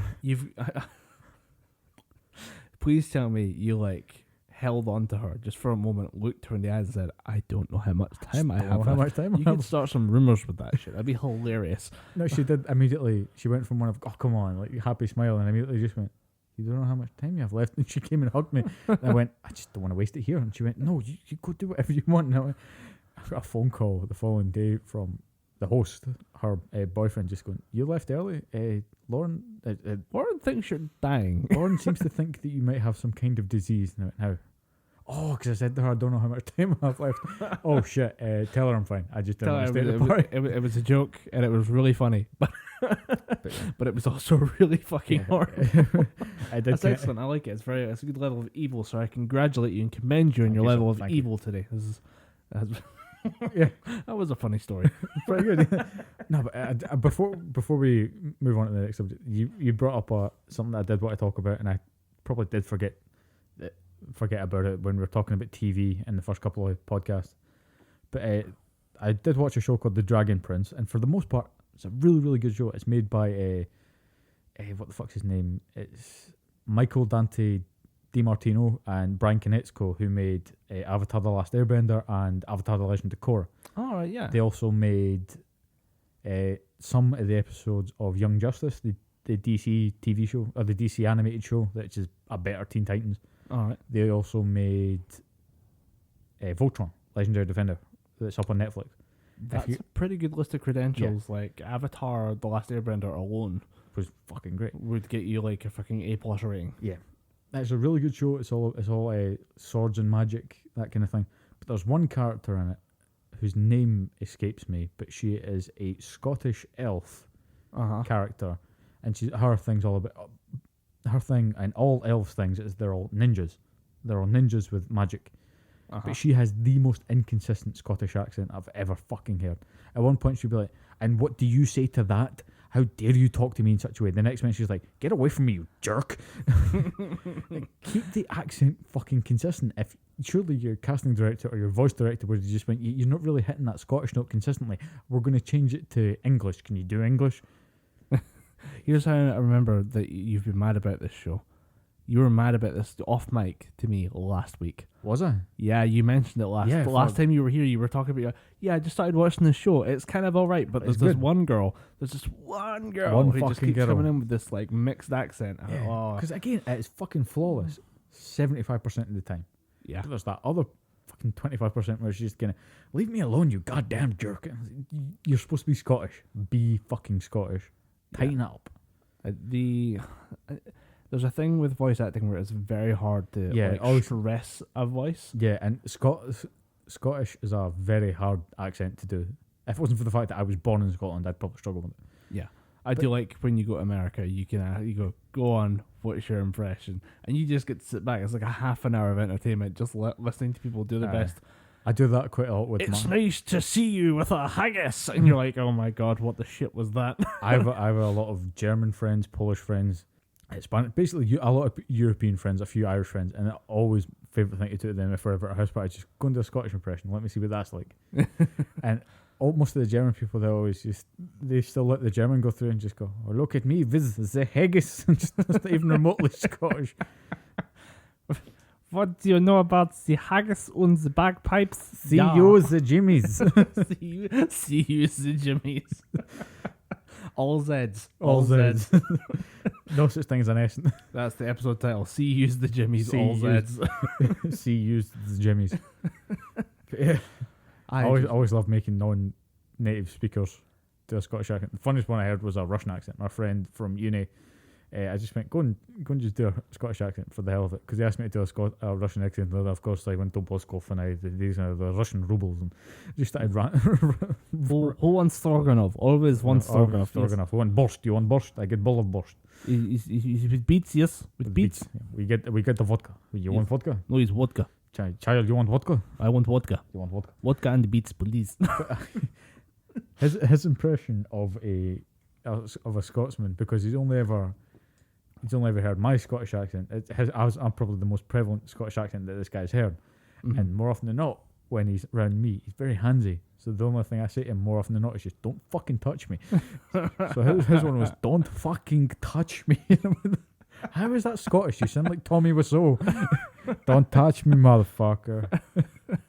That reminds me, I need to watch The Room. Apparently, the entire Room. The whole thing's up on YouTube. I watched it 3 times. I'm going to watch that. We have the. Have you watched The Disaster Artist? No, I want to do a double feature on a movie night. Is to watch The Room, Disaster Artist, and then something else. Yeah. But it's watch the Disaster Artist. It's great. It's like trying to pair a fine wine with a meal. What do you pair with The Room and then the movie mocking The Room?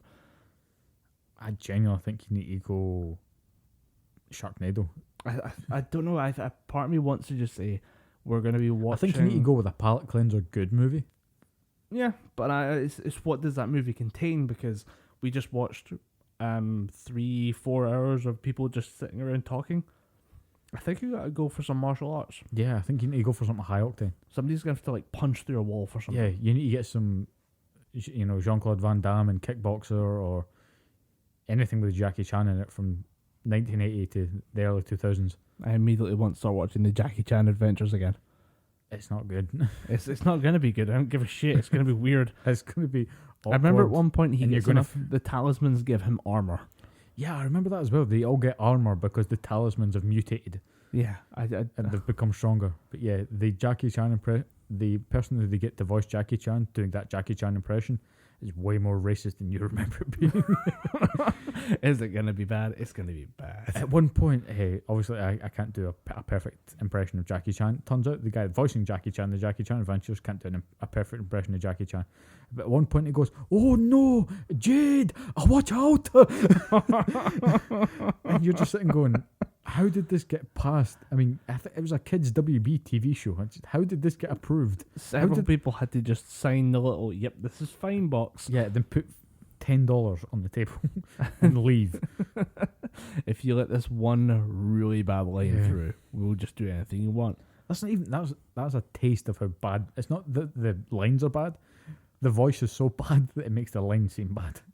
Because I remember being like quite a fun action-packed show, and there was ninjas chasing Jackie Chan around for no fucking and reason. weird talismans that allowed them to fly and astral project, and just the uncle just beating people with a stick about never question uncle, and then just like that would go on for like hours. And you'd be like, this is awesome, I'm a kid. Then there was always the episodes where uncle just let loose and realised that, oh, this guy can fight too. Then he's just beating people up with chopsticks. I remember that vividly.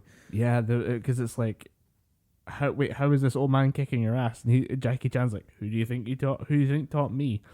Who do you think's teaching Jade? Oh, by the way, here comes Jade with like a bike or something. And she just like smashes somebody in the head. That whole thing was just a jumped up toy advert. But I want it. Fucking fly is pissing me off. Leave that in. Don't even fucking edit this out. Don't even edit out. This is just raw rage. This little fucking fruit fly that is just buzzing around the studio.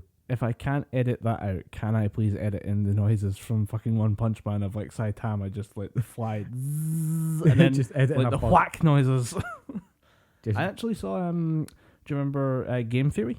Just watch a bit of Game Theory? Yeah, is that with MatPat? Yeah, MatPat. Yeah, I watched some of his stuff, but his voice gets very annoying. I think I can watch one a week. He did a new one on could One Punch Man beat Vibranium from Marvel Cinematic Universe?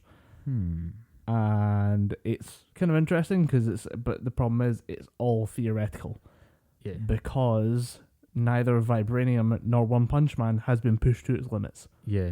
We just know that hypothetically Vibranium can be broken and that One Punch Man has no upper limit. Yeah. But we're already at the point of him punching moons, so... Yeah, Vibranium can be destroyed by adamantium. Well, they're talking about raw force. All right. Nothing to do with like... Yeah. Oh, I mean... One Punch Man gets a thing and then he uses that. It's more to do with, can he punch through Vibranium? Well, it took the full force of an Uru metal hammer wielded by a demigod, so I think Vibranium's pretty damn strong. That was their best example of what they could actually like find from the movies.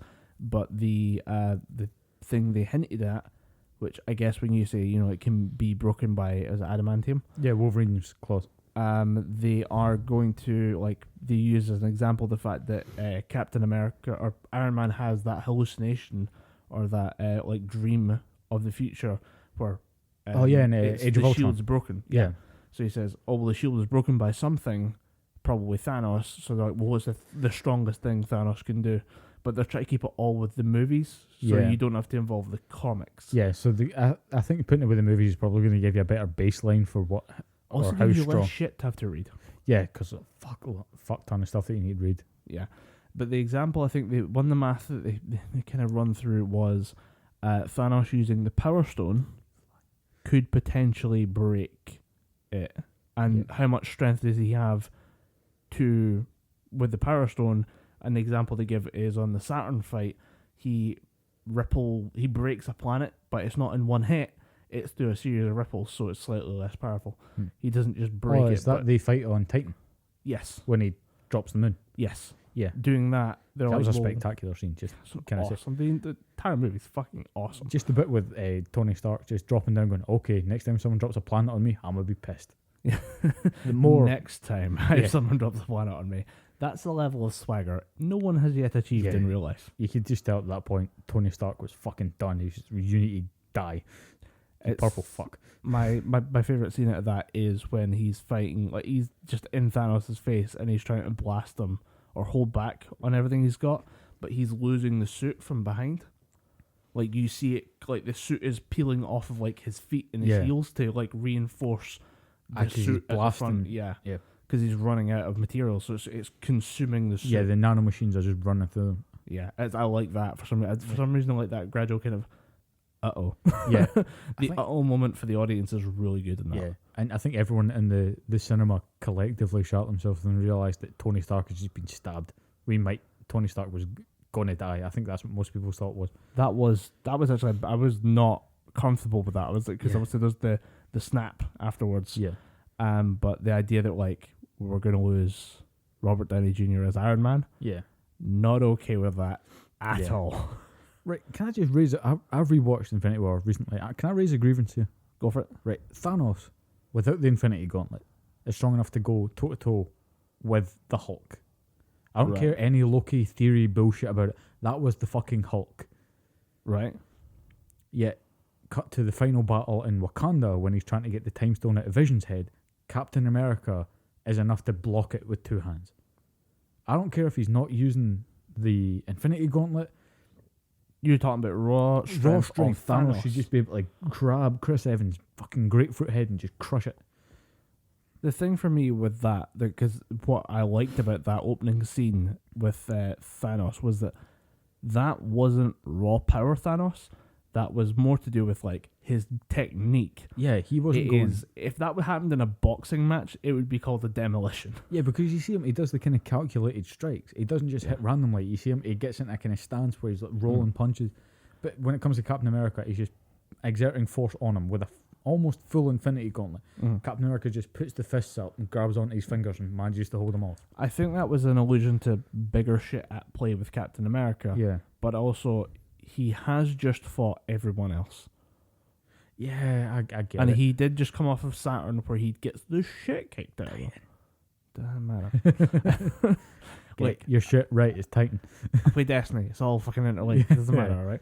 I don't play Destiny anymore. Bye. But Fuck you, Destiny. Bye. I'm sorry. I'm not paying another 40 quid. Yeah, understandably. He gets the shit kicked out of him. He then has to fight through everybody. If you factor that in, I guess. But it's still, at the same time, he's full power. Also, does he do that before or after he takes the stone out of Vision's head? No, because Captain America is the first line of defense. He gets he's the last line before Vision because they're waiting for Scarlet Witch to try and annihilate him. He punches Hulk, Bruce Banner out of the way in the Hulkbuster suit, and he gets trapped in the wall. He traps Black Widow underneath a whole bunch of vines and roots and shit. I think he just straight up punches War Machine out of the way, and he holds down someone else. I think it might be Rocket Raccoon. Or no, he holds down Bucky.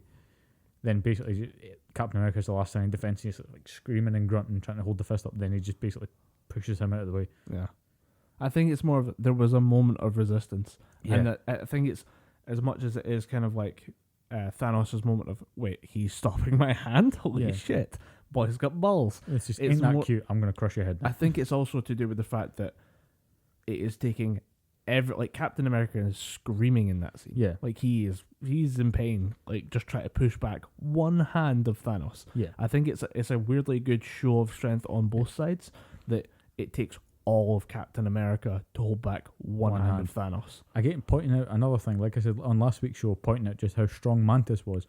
That same scene shows out just how fucking strong Scarlet Witch is and how much she's holding back. Yeah. If she can, with one hand, putting out, I'm probably going to say in Dragon Ball Z terms, 90% of her power. If she can just funnel that in while still trying to destroy an Infinity Stone and hold back Thanos, That fucking chick has got stones, man. Well, if I'm right, and I kind of want to take a quick pause soon just to get a kind of refill on drinks and stuff. But if I'm correct, given what she does in House of M, the fact that she could do stuff in that level of like, I will beat two people to death at the same time, motherfucker, watch this space. I'm not surprised. Because at this point in the comics, she is the only thing that can stop the Phoenix Force. Yeah. That's how strong Scarlet Witch is. And she is pretty much alone in that because the MCU has, maybe for good reasons, avoided doing their celestial or like demigods opening characters. That tin and just letting all the like the one above all and all the celestials out to play. Yeah. But definitely, if we're going to touch that, we're going to need some drinks. Yeah, definitely. If we're going to crack open that. And my happy story. Oh, the happy story. We'll take a short intermission. We're just going to keep forcing people back. Just, you'll get the happy story soon. I mean, it's a happy story for me. I don't know how happy it is going to be for you. It was definitely kind of, holy shit, I'm getting to do this. It made me very happy. Okay. But yeah, it was a good one. I'm going to hit the pause button, and we will be back after a brief technical intermission. Dun, dun, dun, dun, dun, dun, dun. Is that the Shrek song? It might be. Because all I can just hear is do do do do do do do. No, do, I was singing the girl from Ipanema. Oh yeah, I was really hoping it'd be the Shrek song. That'd be funny.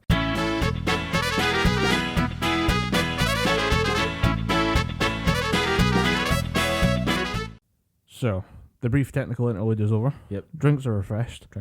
And I actually wanted to give you a little thank you.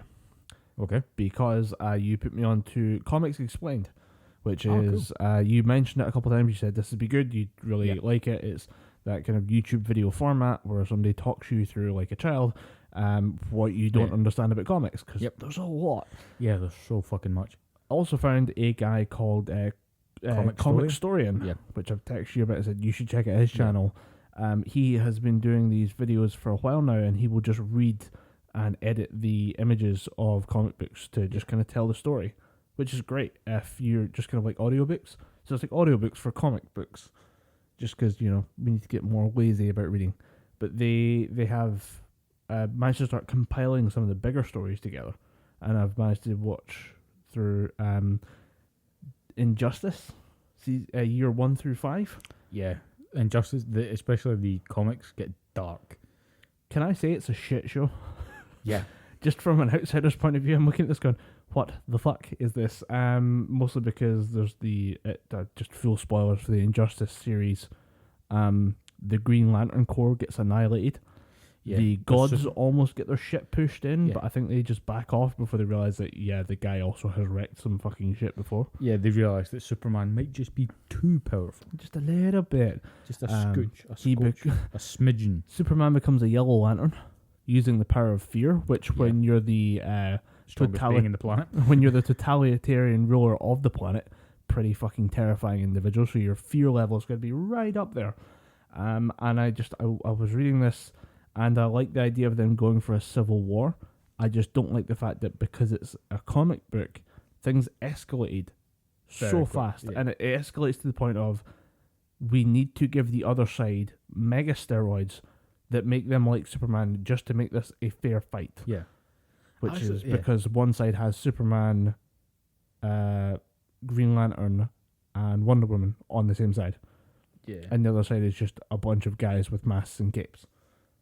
And it's, it does go into what is more right. Is it better to be free and chaotic and accept a murder percentage in a population, or is a complete lockdown? Definitely, it breaks the whole point of the Injustice comics. Is like Colin said, one side is for, let's keep things the way they are, everything's good the way they are, or there's Superman, there's the regime, which is Superman's side, and the resistance, which is essentially Batman's side. Yeah. The regime's all about, why do we need to suffer criminals? Our old ways are stupid. The old ways of the Justice League are fucking dumb. We should just take control. We need to kill criminals, and Superman's the strongest being on the planet, so why not fucking take control? Yeah, and he gives us most like the start of the regime, the start of the comic books is basically the Joker makes Superman hallucinate that he's about to be murdered by Doomsday, which it turns out was his now pregnant wife. Yeah, And he throws her into space. Yeah, and then you get the beautifully drawn panel of Superman sticking his hand through the Joker and Batman just going, "Dude, we're not supposed to do that." And it just reminds me of, I'm pretty sure it's either a Robot Chicken or a Family Guy sketch of Superman being like, "Yeah, so I just punched that guy in the sun. Why didn't you just do that, Bruce Wayne?" And he's like, "Don't use my real name. I'm Batman, and we just don't do that." And he's like, "But why not?" But why, really, it makes and this easy. comic book is just the why not explained, and it's all kind of like fascism thing, and I do like Superman's speech of just him standing there very angrily, like he disappears for like a month and comes back, and he's got like a bit of stubble, and he's like, "You're gonna end all war now. I mean now. Yeah. Anyone who doesn't, anyone who murders, anyone who like starts shit, deals with me. End of discussion." And then he flies away. Yeah, I love the Injustice series for that. Yeah. Just it shows you, I'm going to say better than the Civil War comics did. All right. It shows you better what happens when a superhero has just had enough. Yeah. A superhero just thinks, you know what? Why am I being held back? I think Civil War though is more to do Civil with, War was on a different kind of lower scale. No, Civil War's more to do with people just not using their words and deciding to punch out a political disagreement, which is not a great idea. Yeah. But Superman just deciding, I'm done. I'm just done with the bullshit. There's going to be no nonsense. I'm going to have no more, I'm going to go problem pregnant, solve. You can go fuck off. Yeah, I'm going to have nothing else like that's going to happen. No pregnant wife is going to lose their life because of some, evil clown. But to put things to scale, because you have to have Batman, a dude in a cape. Yeah. Who has beaten Superman before. But because you have to have him fighting a war against Superman. Yeah. Shit has to get kind of ridiculous where the president, he phones on a private line to the president of the United States and has him attack Korea or something like that. He just has to go start shit in Korea to distract Superman so that Batman can run into the cave of like the Fortress of Solitude or something like that to grab the pills that make him the super strong guy and then disappear. But then there's like a series of weird events where it results in Superman beating the Green Arrow to death in front of his parents. Yeah. I'm like, well, what? Green Arrow's parents are dead. No, like Ma and Pa Kent. Oh, in front of his parents. Yeah, in front of Superman's parents. Jesus. Yeah. And you're like, and they're just sitting there screaming like, "Oh my God, Clark, why is our son punching a man to death?" Yeah. Have you played?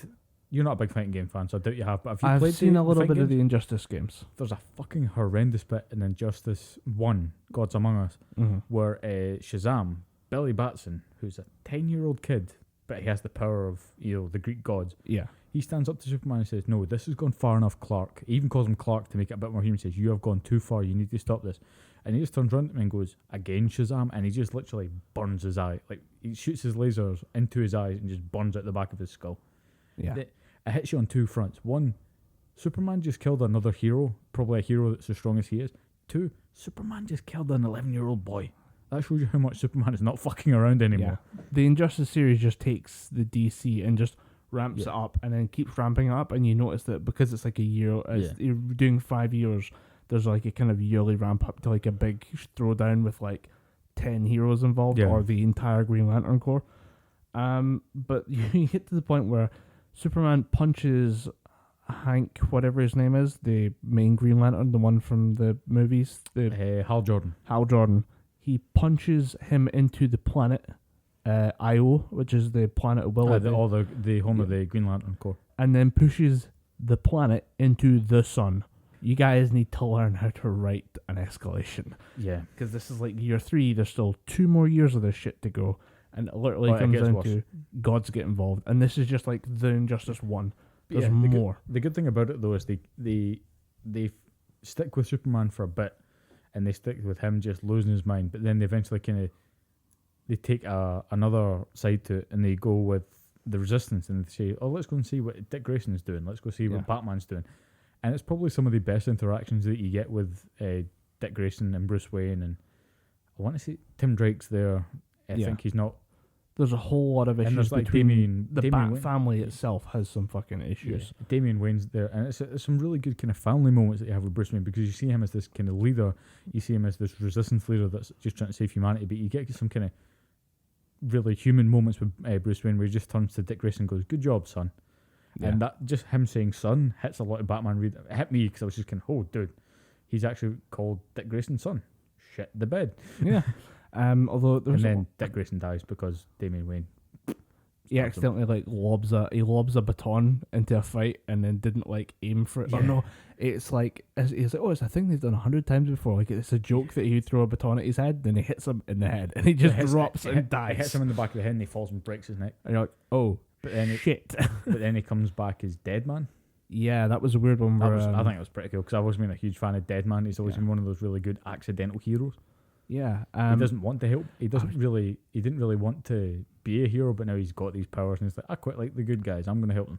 Yeah, it was the I just remembered how it escalates. It was wait, it's the Green Lantern Corps like year 3. How does it escalate after that? Because there's one with the gods. How does it escalate after that? Magic. I forgot Superman. I forgot Superman has a weakness to magic. Can't do magic. Which was the whole basis of Goku versus Superman, that he has the power pole and he has some kind of magic abilities, but it's key, not magic. Yeah, it's key, not magic. But anyway, the thing for me that was surprising, and I keep forgetting this, is that Constantine, the Keanu Reeves movie, is technically a DC Heroes movie. If you want to spread the net far enough, it was originally by Vertigo Comics, which is an offshoot of DC, but then they realised that John Constantine Hellblazer was a really popular title. Then DC went, we're going to take that and we're going to do something fucking cool with it.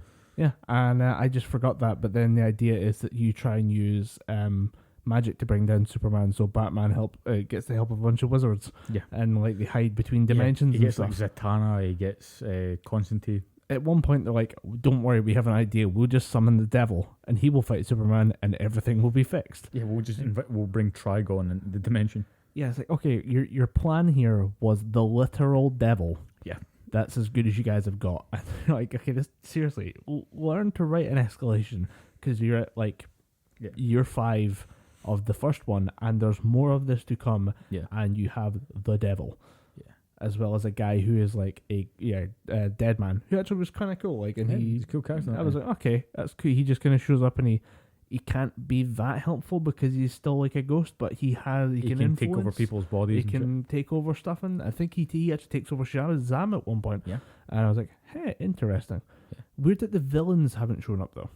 Yeah, the villains kind of almost take a backseat. The villains are working for the big superheroes almost. There is a point though, which I did quite like, was that the Resistance in Gotham also not only has the Gotham City Police Department. Also has some of the villains from Arkham Asylum. There's issues with Arkham and stuff like that, but I think at one point a bunch of them break out, and a lot of them just go, well, we're not going to be pro Superman.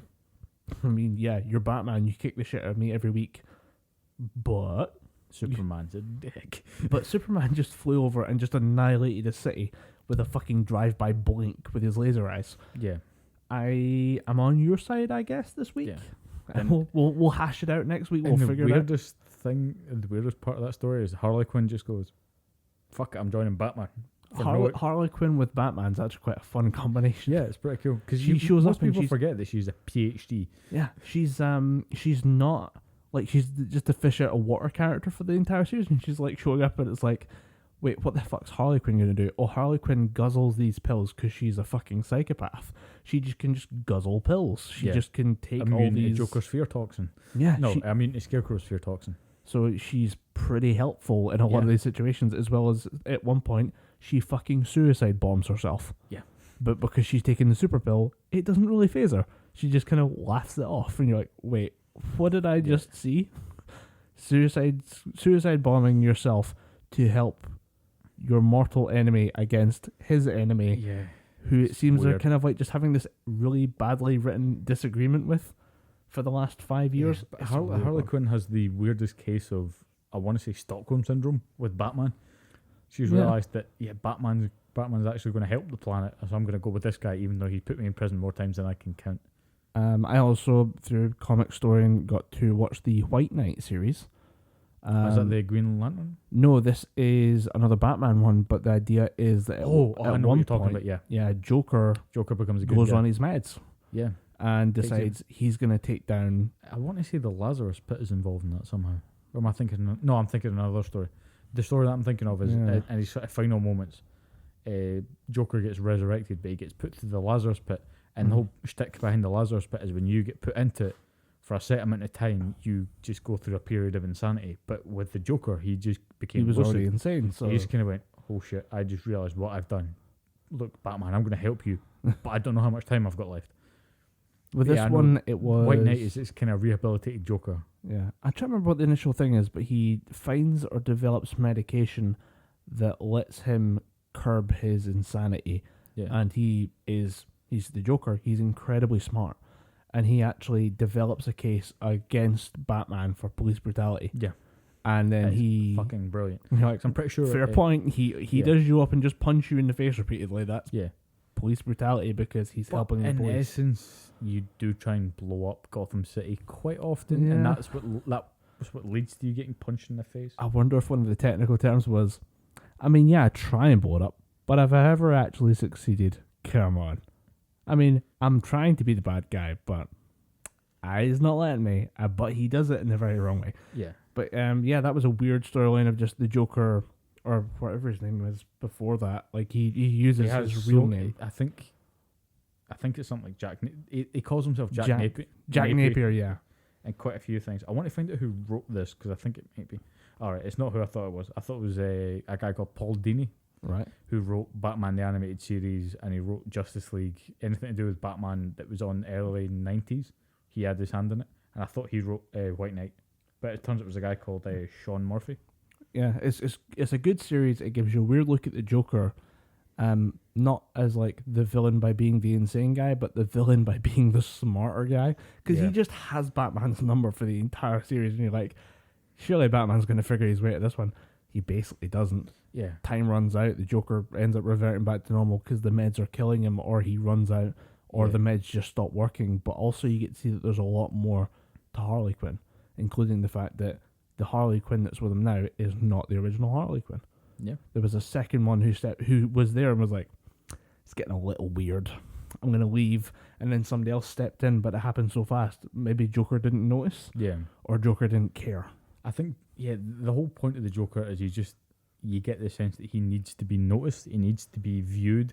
So he really didn't care that there was a similar attractive blonde woman who hung off his every word. He just wanted someone to be there constantly admiring him. Yeah, it's basically the same thing. Why not? If they looked similar, he didn't give a fuck. But yeah, it was a good series. Really liked it. Can I actually recommend the series to you? Yeah, go for it. And it's a series that I'm pretty sure that you might dig. It's a series, it's Thor, God of Thunder. Right. Volume 1, The God Butcher. Have you heard of this? I read I go every now and again and didn't like the Wikipedia hole. Yeah. And the God of Thunder, the God Killer, or Gore the God Butcher. I'll give you a kind of brief synopsis because I really think you'll dig it. It's the kind of thing that I think you get into. Yeah. It's a character called Gore who I think his planet either gets destroyed by Odin, or it's by Odin himself, or Thor has a fight with someone on his home planet. It's like an accident or something. Yeah, and it basically wrecks his entire planet. He just says, fuck the gods have abandoned us, I'm going to find a way to kill the gods. And he basically... Turns out there's like 10 of them. Turns out there's a fuck ton of them, and he kills most of them. But ways to kill the gods. Yeah. Like, there's lots of little loopholes. Turns out there's a shit ton of them. But he bonds with something called the Necrosword. The all-black Necrosword, which is a kind of symbiote. I don't know how they really explain it, but they explain it better in the comic books than I could right now. And he just basically goes on a crusade and kills hundreds of thousands of gods. Then he fights young Thor and fucking levels him. And at this point, he doesn't have Mjolnir. He has a mystical axe forged from a branch of the Yggdrasil called the Yarnbjorn. Right. And that's still a pretty powerful magical artifact. I mean, it's part of the world tree. Part of the world tree. The handle's part of the world tree, and the axe blade itself is, I think, it's made out of uru, which is basically special Marvel metal. It's the metal from inside a sun. Yeah, from the heart of a dying star. Yeah. Yeah. He gets his shit pushed in by God the God Butcher because he's just that powerful and he's that used to the Necrosword. I think maybe it might even be 100 years later, he's just out killing more gods. He fights Thor with Mjolnir. And again, same thing happens, but Thor gets the upper hand because he's recognised this guy. Basically, this just keeps happening, and it gets to a certain point where we realise this guy's a threat. We need to kill him now because he basically he goes on a personal vendetta just to destroy all gods in existence. and he realizes that the way that he's doing it is kind of tiresome. He's killing gods just systematically. He realizes, I need to speed this up, so he creates something called the God Bomb. Right. Which is basically, and what he's going to do with the God Bomb is he's going to go to the time stream and just basically fuck it into the into the time stream. You and just then look at it, go, and you go, and just just and you go yeet it pop. in. Yeah, and that's going to explode, and every point in time it's going to kill every single god that will exist and will have existed. The only way that Thor can defeat Gorr the God Butcher is if he brings young Thor and old King Thor to this current time. And even the three of them combined aren't enough to beat Gorr the God Butcher. So Thor's ultimatum in this is he gets old King Thor's Mjolnir and his Mjolnir, and basically bonds with the Necrosword, which has left Gorr the God Butcher. He uses the combined power of all three, and he smashes the two Mjolnirs together, which basically causes a ripple throughout time that undoes everything that Gorr the God Butcher's done. I like that as a concept, but it does annoy me that Marvel and DC tend to just reset and go. Yeah. And now with the story ending, it never happened. I don't think they did. They might not have reset the timeline, but I think that might have been what it is. It might probably be something different. I mean, I hope it is something different, but I'm pretty sure that the force of the two Mjolnirs coming together is enough to destroy the. No, in fact, actually, he doesn't reset it. The force of the two Mjolnirs coming together and the combined strength that Thor gets from wearing the all black Necrosword causes the time bomb to basically erase itself from existence, and it just basically evaporates Gorr the God Butcher.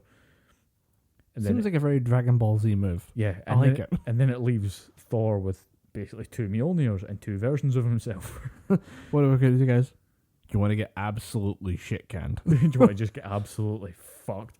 Yeah, but I'm pretty sure he gives one hammer back to old King Thor, then young Thor goes back. They all go back to the respective timelines, but just how good a villain Gorr is well worth the £12 this book is.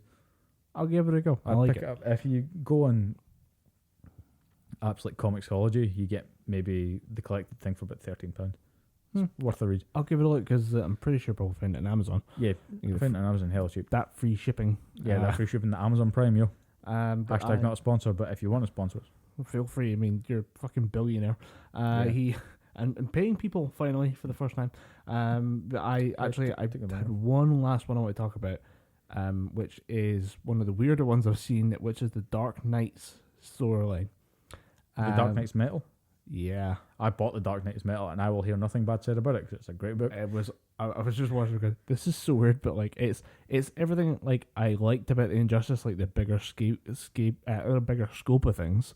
It was the weird places it goes, and then it adds in more weird stuff with like interdimensional issues where basically a team of dark Batmen show up. Yeah, the Dark Batman. And the reason why I love this book so much is not because of the actual proper metal, like the Beast type metal imagery. There's a lot of really good like metal imagery though. It's been written by a guy called Scott Snyder who's had some of the best runs of Batman over the past, say, 10, 15 years. But I think Grant Morrison, who is my favourite writer of all time, he's born in Glasgow. He's written Batman Incorporated. He's written a series called Doom Patrol, which is basically a more adult version of Teen Titans. But why I love Grant Morrison so much is because he takes characters that you think would be weird and obscure. Prime example, Cosmic Cabby is a weird character from DC that really shouldn't exist, but he makes him fucking badass. Yeah, I think I've heard of him. In Dark Knight's Metal. You might have mentioned him before. He's in Dark Knight's Metal. But fucking love Grant Morrison. He had a hand in Dark Knight's Metal, and it just made it fucking great. The Batman Who Laughs is probably one of the best villains that anyone's ever made. He's horrifying. He looks, because you're talking about like him being metal kind of. Yeah, he looks proper Judge Dredd. I was Judge Death. Noise of like Marilyn Manson on fucking steroids. Yeah. Like peak Marilyn Manson on steroids, and he just decides he's done with Batman. Yeah. The overlay between like Batman iconography and the Joker's is kind of terrifying. But the who was I looking at? I cannot remember his name, but it's the Batman who takes the helm of Ares, the God of War. He's armored from like head to toe. It's like a Chaos Warrior from Warhammer Fantasy. He's horrified. He's just a massive guy covered in armor and a sword. Oh, because they've all got names. There's the Batman Who Laughs, the Red Death, Red Death was cool. It was although it's just part of my bigger flaw. My big flaw with the Injustice books. People keep throwing Superman into space. Yeah, it's never going to work. That does not kill Superman. That just makes him stronger because you're putting him closer to the sun. He started this. The whole thing started because he flew into space carrying his wife. Yeah. Accidentally. When you throw him up there, he realizes you just annoyed him. He either says something like, I felt that. He then turns around and returns at twice the speed to punch you in the face. At one point, he lands on the fucking the Flash's spine and kills him. Yeah. And there is no going back from that one. Because, I mean, who's going to fly backwards on Earth when Superman's just raging all the time? But there's one Batman who is just like... the one that you're talking about is Batman the Merciless. The Merciless. They've all got names. Just to preference what Colin's talking about, the Dark Batmen are just basically the most evil versions of Batman from the Dark Multiverse. So you've got, obviously, the Batman Who Laughed, which is the kind of Joker spin on the Batman character. You've got Batman the Red Death, which is when he steals the Speed Force from Barry Allen.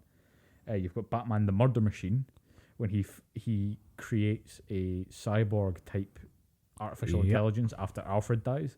Then it bonds with it, basically destroys all of humanity while he's doing it. There's Batman the Dawnbreaker, when he absorbs all the powers of the Green Lantern Corps. There's Batman the Drowned, which is Batwoman, who has stolen the throne of Atlantis. Then there's Batman the Merciless, which was him bonding with the Helmet of Ares, which gives him all the powers of Ares. And there's Batman the Devastator, when he gets all the powers of Doomsday. Yeah. The only thing is that basically, if you can pick up what they've done, is that a Batman from each universe has defeated their entire Justice League, but taken on one aspect of, one of the characters with the Merciless. He takes the helm of Ares, who is Wonder Woman's father, and he also snaps Wonder Woman's neck at the very end. That's why he's the Merciless. I think he also grabs her sword, and it changes and warps with his personality or whatever. So he's taken on the Wonder Woman aspect. There's a Aqua Woman version of Batman. The Batwoman from that universe steals the throne of Atlantis and takes the trident from Aquaman. Yeah. And all the powers that gives. But the thing is, that means that each one of these Batmen has specifically murdered their Justice League and very passionately murdered at least one of them. Yeah. Small writing problem. Why would anyone make their universe's version of that character fight the Batman who killed that other universe version of them? Why would you make the Flash fight Evil Flash or Evil Flash Batman? It doesn't make sense. Yeah. Other than for comic narrative or visual stuff. Yeah. But surely you just have everyone move one to the left and fight that Batman. Yeah, have Devastator or have Wonder Woman fight Batman the Devastator instead of Batman the Merciless. Yeah, because it's basically Doomsday and I think Wonder that's what Woman they eventually can go for. But I think the reason why they do that is because it takes them a while to get there. Yeah, that's what bugged the shit out of me. But I think it's one thing that they always do in comic books and then TV shows is they realise that this guy's me, but he's not as good as me, so I'm going to try and out-me him. Yeah, and it never fucking works. The one that really got to me was, why would you send regular Aquaman to go fight Batwoman Aquaman combo, the wombo combo of both Batman and Aquaman, all together in one package, and you're going to send fucking Aquaman to go deal with that? One of the worst things you can do in comic books is give Batman powers. Yeah, because Batman is a human. Batman doesn't know what it's like to have powers. He goes toe to toe with Superman. He goes toe to toe with Aquaman, the Flash, what have you. He doesn't know what it's like to have powers. When he gets powers, it's going to affect him in a weird way. Prime example, in DC Comics, you know who Darkseid is. Darkseid was the original Thanos copy of Darkseid. They're all these kind of Titan characters. Darkseid has this kind of right-hand man, sort of prophet type character called Metron. And Metron has a chair that allows him to see everything. It allows him to answer every question physically possible. It allows him to see into the future, see into the past. He can see all timelines. He's omniscient. He's omniscient, yeah. Batman finds this chair and basically declares to the entire Justice League, I am a god now. It's the worst idea ever to give Batman powers, because they've already established that Batman doesn't need powers. So when he does get powers, every writer under the sun just goes, let's make him a dick. And it's people that don't understand the character Batman piss me off, and it's becoming more and more apparent in movies, especially in fucking movies. And I was waiting on that one. Yeah, but in comic books as well, because it's just bad writing. People don't understand that Batman doesn't need powers, so that when you give him, when you give him powers, he's going to be a bit arrogant. He's going to be a bit of an arsehole. It annoys me, man. It really, really grinds my gears. Reading shit on my butt. I'm really glad that I've taken this little step into comic books. Yes, it is a fucking drop. I actually have Dark Knight's Metal if you want to read it. Yeah. I have awesome. I have the special edition. Because why not? Why would I not buy the special edition? Can I get a cheap version that will be okay? No, you can't. You will read the special edition and not destroy it. This is why you didn't get my copy of the you can have Gundam Wing movie. You can have one of these things. You cannot have both. I will read it and I may destroy it. I will not guarantee the safety of anything in my hands. Guarantee the safety of your book. But yeah, I'm really glad I've taken a little bit of a step in there because I feel like it helps the podcast. That I can just sit here and say, oh yeah, I remember that one. I listened to that. But I'm audiobooking comic books, because it's the easiest way for me to consume it. Because I've been playing Forza Horizon 4, and I've just had that on the side.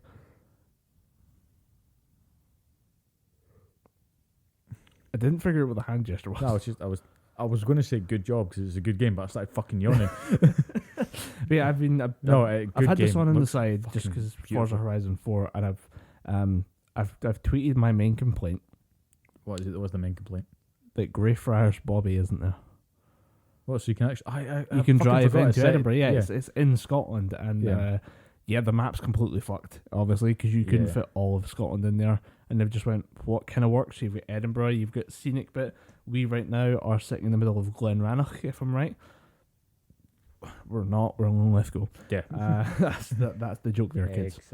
Excellent. But the map of it was just a bit fucked up. But the driving mechanics are as good as I've always enjoyed the Forza Horizon system. Like, it's as good as it used to be back, and it's as good as it is in my head when I remember playing Forza Horizon the original. That's impressive. But there's certain road, it's open world, and you just drive around, which is a lot of fun because the driving feels phenomenal, as you would expect in a driving game. Yeah. Especially a game that's had, I think there was Forza 1, just plain Forza, vanilla Forza. I think there was about 4, maybe 5 of those games. Mm-hmm. And then they went on to Horizon, so you can tell they're really taking the time to refine that engine. Well, the thing that they do is that the main Forza game keeps going. Yeah. The Horizon's just the open world version. There's 7 Forzas. Forza 7, like Forza Motorsport 7 came out last year, and now this is Horizon. This is the open world part. But there's jump challenges, and it's at the point where I'm like, how do I do this without a plane? And luckily, I now don't need a plane. I found a Lamborghini. Because the barnyard finds are back, which is good. Which is literally, somebody left an old car in the middle of nowhere. Do you think you can figure out where it is? And you're told, it's in this vague area of the map. Drive around a bit, see if you can find it. If you get close enough to it, and we're talking if you get within 10 feet of the barn, you can get the car. Oh, right. It takes a while. Nice. There was one I went absolutely nuts for because I actually still don't know what it looks like, what the barn looks like, because it's hidden in bushes. Next to an old abandoned train station. I had to look up 6 YouTube videos to try to find it. It's a great game. Yeah. Although I did glitch it. You did glitch it? I glitched it. I glitched it good. Yeah. First night playing, dicking around it, I picked the Audi as a start car. Phenomenal drive. Really fast, but I thought, I've got some spare cash. I'm not buying cars, because I know there's the barnyard finds, and the barnyard finds are really good. Yeah.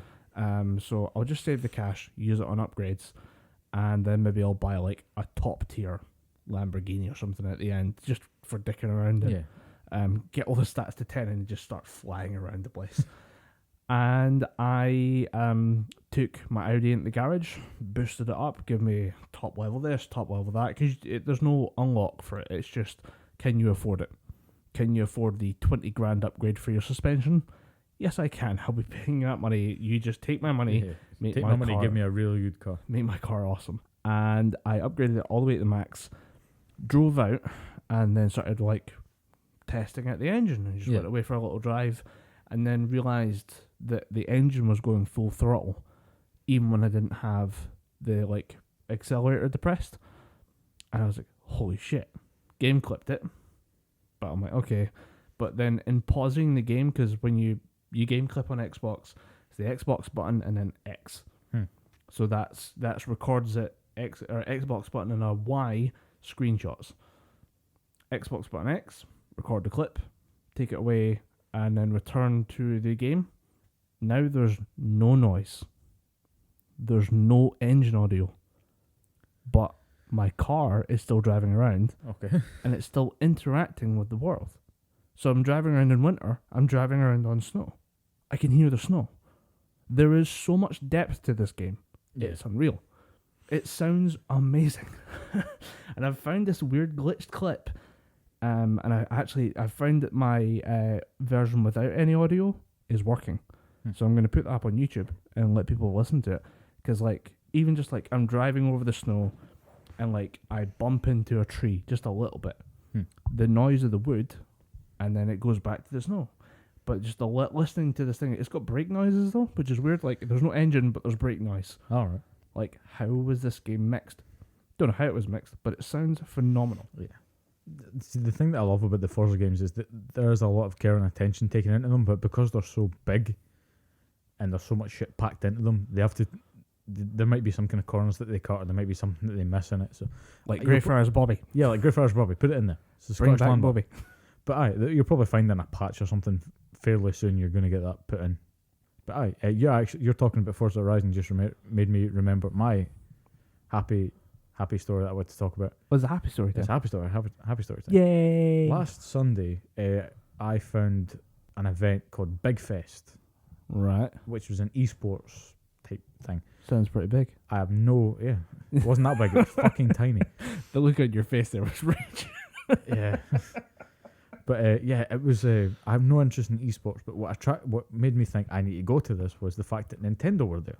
Oh. Nintendo were there and fucking force. They brought 8 Switches with them, 2 of which had Super Mario Party on them. The rest 6 Switches, 2 of which had Super Mario Party on them. The other 4 had Super Smash Bros. Ultimate. I played 20 minutes of this game. Holy shit, it is good. It looks fucking amazing. The only thing that I'll start off by saying the only thing that I didn't like about the game. What? Waluigi. He's not in. No, the fact is, we were playing a timed elimination mode, which is instead of stock, which you get 3 lives, that's you out. Elimination is just you can keep coming back no matter how many times, as long as the timer's still going. The new thing that brought in for this is if you get knocked out 5 times in a row, you get what I call the pity smash ball, where get your ultimate attack without having earned it, without having to get the smash ball. You just basically get your ultimate attack. Is that like when we last played it?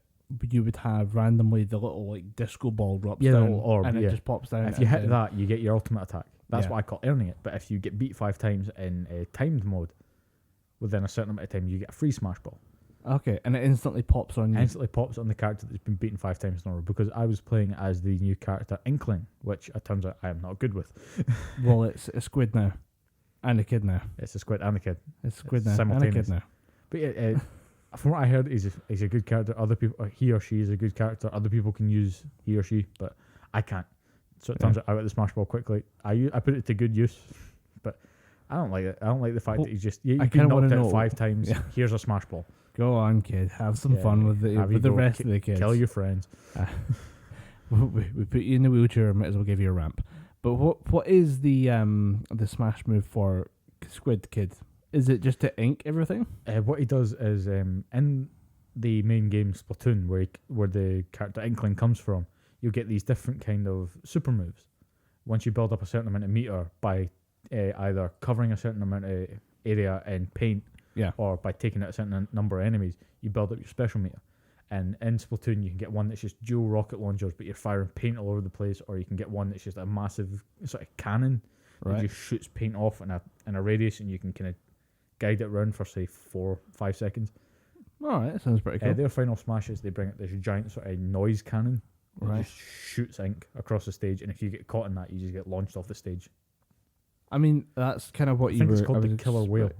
I was kind of expecting that, but at the same time, I really wanted them to just whip out like the giant roller brush that you see and just start beating people to death with it. Oh, that's the side B. All right. So if you hit left and right or B, you bring out the roller and just punch people with it.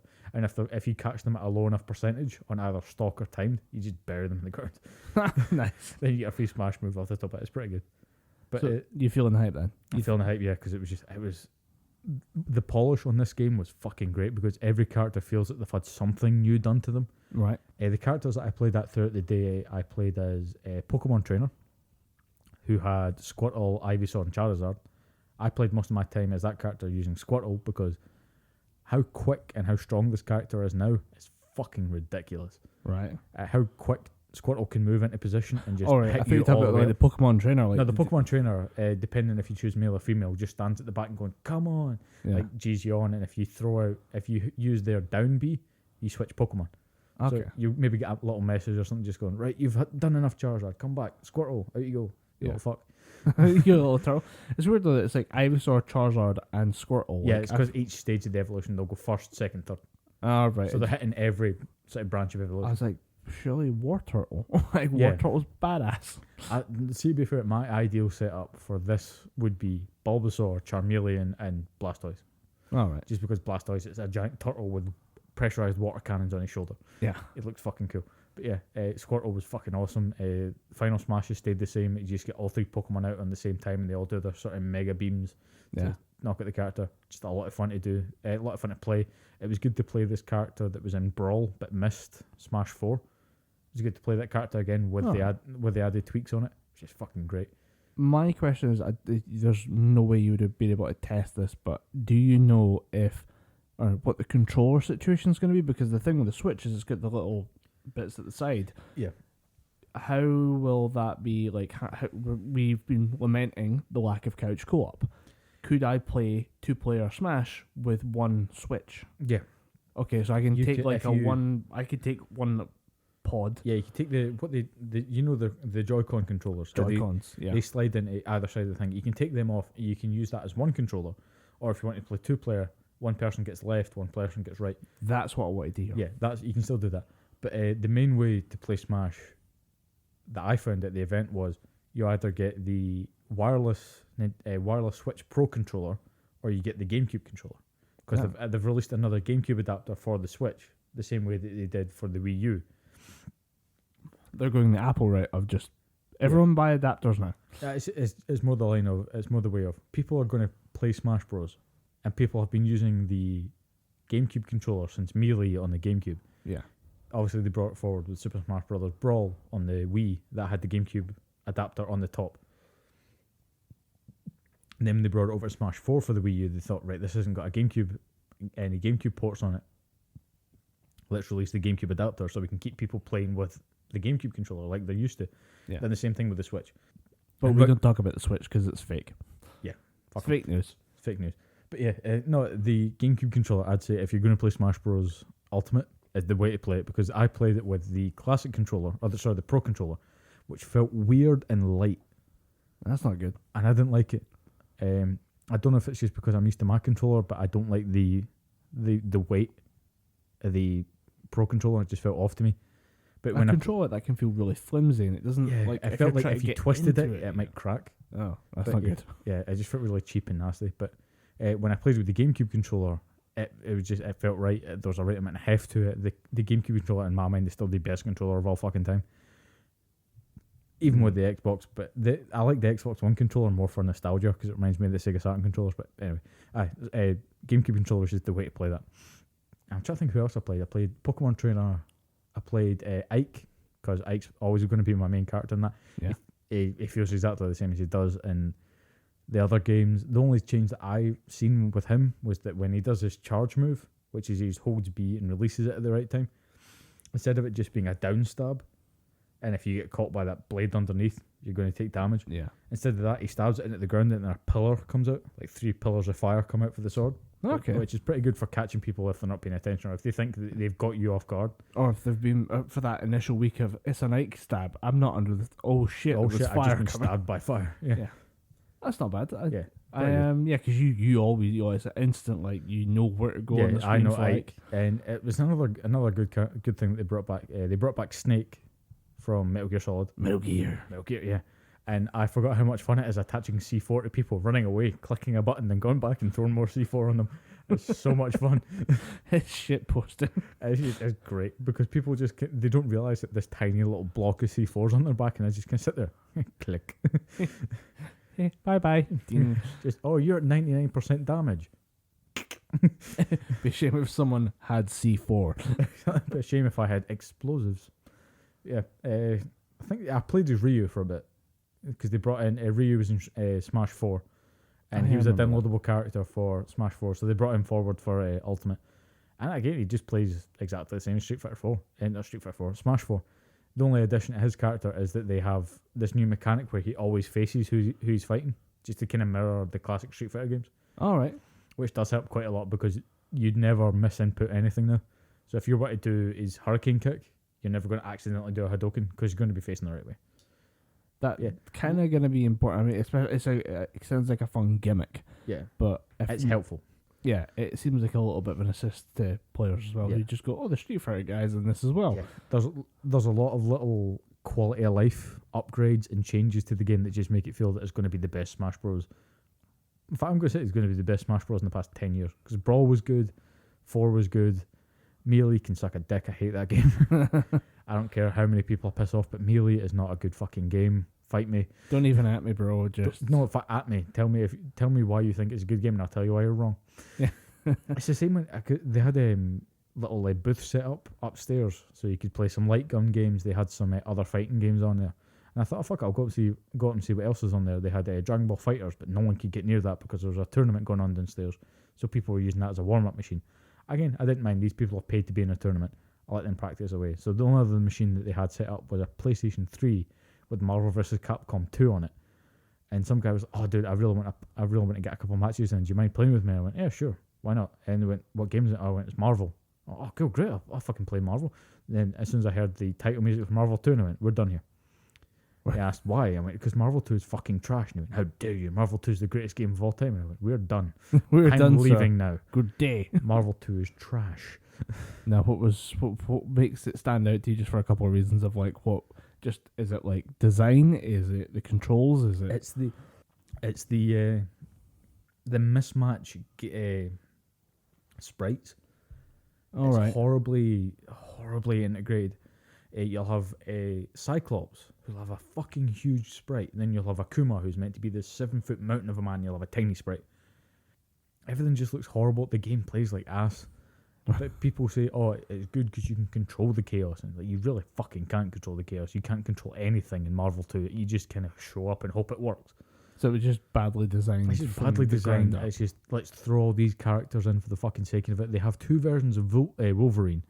The only difference is, one Wolverine has bone claws, no, scaling and damage. Another one has adamantium claws. Again, no difference in damage. That's not a character, that's a skin. But that's 2 separate characters, 2 separate tiles. Double the Wolverine money. Yeah. Them's facts, boy. Them's facts. Yeah, Wolverine, in fact, even now it's still popular. But what I don't get is, you can still, if you play Marvel 2, you can pick the same character 3 times. So they can't say, so you can get more Wolverine. But if you really want to play an all Wolverine team, you can just hit Wolverine 3 times on the character select screen, and you've got a team of 3 Wolverines. And they will all shout their own name when they want to tag someone else in, which is the weirdest fucking thing. Someone at Capcom prepared themselves for this. Someone was like, what we should do is have Cyclops say, hey, Cyclops, come back me up. Or just, Cyclops, you're in. Cyclops, move up. Yeah, it's fucking dumb. I hate Marvel vs. Capcom 2. You've pissed me off. Fuck you, Marvel vs. Capcom 2. I hate you. Well, it kind of sounds like the show is about to be broken. Because I think we're thundering towards that 2.5 hour mark. Yeah. I have one more thing that I wanted to talk about, but it's cool. We can table it. It was about the haunted house documentary thing that I watched. Well, I thought that was going to be our show. Cool. That's what I like that one. Oh, cool. Yeah. We vaguely during the break what do we use to break the show? Because I quite like that idea at the end of the show. We're going to finish it because you're going to not want to listen to anything else. Yeah. We're done. You're done. It feels like a good way to end the show. And you explained this to me, and I was like, hold on. This is a weird one. This is where it gets fucking nuts, right? I can't remember the name of the movie, but it was a documentary similarly unveiled at a Fantastic Fest that we were talking about earlier. All right. So, bringing that back. And the movie, I can't remember the name of the movie. I will Google it and pop it up on Twitter if people are interested in, because I think it's the person who directed this, he funded it all himself. It took him about 8 years to make the whole movie. Holy shit. But he's now just getting it out there. I found out about this movie through a podcast and a YouTube channel that I just started watching called Dead Meat. Okay. The guy's name is Zee Youz Ze Jimmiez. He goes through different horror movies and he'll do a bit about the horror movie and he'll go through each different kill of the movie and say, okay, in this movie we had 18 kills, 9 of which were men, 9 of which were women, giving us a very even gender distribution. Then he'll say the best kill of the movie was, the one I watched recently was talking about Saw. This is the best kill of this movie was when Special Agent American Dickhead gets his head smashed by 2 ice blocks. The worst kill of the movie was when some guy just dies of blood loss. Yeah. He goes through that kind of shit and he gets weirdly analytical about it, and I quite like the way in which he delivers the show. But the podcast I heard this from is him and his girlfriend, who is just oh god, I got it bad for this girl. she likes horror movies and she's fucking hot. It's Dom's type. He didn't have a type before this, but he does now. Yeah, I have a type, man. Dark hair. But yeah, oddly soothing voice to her, and this very soothing voice is talking about horror movies all the time. But her and her boyfriend James they go through different movies, and the podcast is more of a kind of movie review. They'll talk about horror movies that they watched recently and they'll review them quite well, actually. It's not too, they'll obviously, if a movie's terrible they'll go in on it, if it's good they'll give it its due.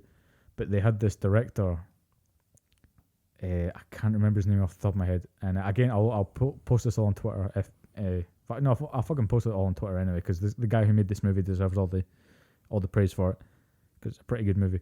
But you watch it and it's all about extreme haunted houses, all throughout America. And those who don't know, the extreme haunted house is all about people who do a kind of almost escape room type maze thing, at which point they can be, the whole objective is that you're meant to go through this maze, find your way out, but there's people there whose primary objective is to make you shit your pants in terror. They're meant to scare the crap out of you. And they talk about how there's one side of the whole haunted house thing where it's the kind of walk through maze when you're going to get a few jump scares. Then they talk about the true terror mazes when there's people that are going to grab you and maybe threaten you with like a fake plastic knife or something. Then there's the extreme haunted houses where you sign a waiver at the start of it and that basically allows them to do whatever they want to you within reason. Yeah. Then there's they spend quite a lot of the movie talking about this, and it was the haunted house in, I want to say it's in Michigan or something like that, but I can't remember off the top of my head. But it's called McCamey Manor. Have you heard of this? McCamey Manor? No. But given the fact it's in Michigan, it's going to get interesting fast. I don't know if it's in Michigan. I don't know why I have Michigan on the brain, but fuck them. To be fair, like with Michigan, like with the city of Detroit declared bankruptcy at one point. So given that there's probably some free real estate running around in Detroit or Michigan area that you can snap up and say, I'm going to wreck this place and turn it into a haunted mansion. Wink, wink, nudge, nudge. But the guided tours aspects of it is kind of impressive that you could build a kind of mini cottage industry on the idea that you're going to be invited in for a night and we're going to give you a weird show. But it's a very American idea. I don't think that would fly over here. Yeah, it would definitely not fly over here. But the whole point of this McCamey Manor is you don't pay for it. Okay. How you don't pay money for it. What you do is you show up to the guy is called Russ McCamey, and for all intents and purposes, he looks like just the plainest, most vanilla dude that you've ever seen. He's got a big American style, idyllic American style house. He's got a fuck ton of animals. He's got 3 blonde, cute as hell kids. It's just, you wouldn't think this guy is a fucking horror master. Then all throughout the discussion, when he's talking to one of the people that wants to go through McCamey Manor, you don't want to do this. Trust me, you do not want to do this. And that's his way of disclaiming it. Just saying, if you go through this, I'm taking no responsibility. We can do whatever the fuck we want to you in there because you're signing a disclaimer. If you read the disclaimer, there's a lot in there that we can do. If you sign this waiver, we get to do whatever the fuck we want to you. And it focuses on a couple of people that go through it. One woman that comes from Kuwait just to do this haunt. Wow. And a kind of normal sort of run-of-the-mill regular dude who just says, I don't do haunts. I just want to see how I do with this. And then there's another guy that he doesn't nothing phases this guy. And I'll save that guy to last because he is a breath of fresh air in this movie. Yeah. So you got the first girl who is from Kuwait, and she says, no, I need to push myself. I need to come over there, and I need to do McKamey Manor. And of course, Russ is doing the whole thing of, you don't want to fucking come here. I wouldn't do this. You don't want to fucking come here. But if you're going to do this, we're going to put you through the full 8 hours. And if you bitch out, I'm just going to drag you through by the hair. You're going to do this. Wait, it's 8 hours. That 8 was hours. a little detail I didn't You have notice. to survive 8 hours, and they will do whatever the fuck they want to you. The whole point of this thing is that Russ McKamey is trying to film his own horror movie. Okay. But he doesn't want to film it. He does film it, and if you can ask for the video, and he will send you the video in a brown manila sort of envelope covered in blood. That's authenticity. I like that. Yeah, I like that's all. It's a little bit of authenticity, but I'm convinced that Russ McKamey might actually be mentally deficient, mentally insane. There's something wrong with this guy.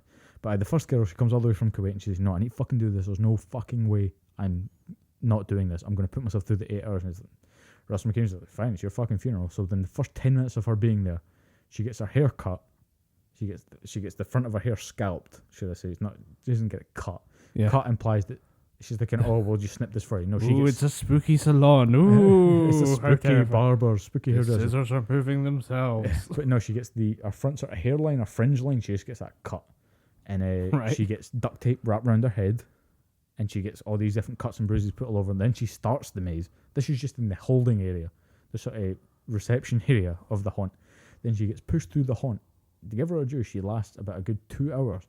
Then she just collapses. She falls straight to the fucking floor, and the director is holding a camera, just going, "Right, I get that I'm not meant to be saying anything, but she needs fucking help. You need to take her out of here. You need to get her back to safety." Right. So they get her back to safety, and she's shaking, visibly shaking. So they get her. She comes to. They phone a medic, and they get her stable. She comes to, and she goes, "Where am I?" She says, "You're in Russ's living room," and he changes his tune instantly. Before he was all just like, "You're gonna fucking do this, no fucking whining, none of your fucking bitching out or anything like that." So then he comes into the living room instantly. He's back to good old Russ, and he goes, "I'm so sorry you had to do that, honey. I told you it wasn't going to be good, but you gave it your best. You did 2 hours. Most people don't even make it 2 minutes. You did well." And she goes, "This is bullshit. Put me back in."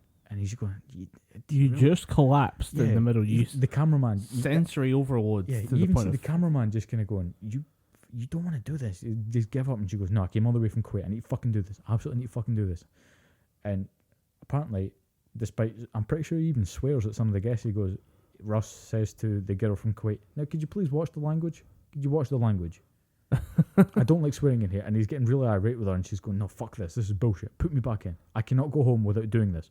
And he goes, I don't like this. I don't like this swearing. I'm going to cover you in fake blood and punch the shit out of you. "Yeah. But I I'm don't going like to cover swearing. you in fake blood. I'm going to waterboard you. I'm going to put a real fucking poisonous spider on your face." Right? Yeah. It's fucking ridiculous. But to give her a due, she goes back in. She's the only person to date, I think, that's done the full 8 hours. So she does it all again. She's done it 3 times since.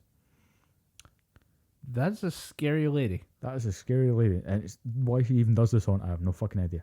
That's the first person that does it. The second person that does it is a guy that doesn't like haunts. So he does it.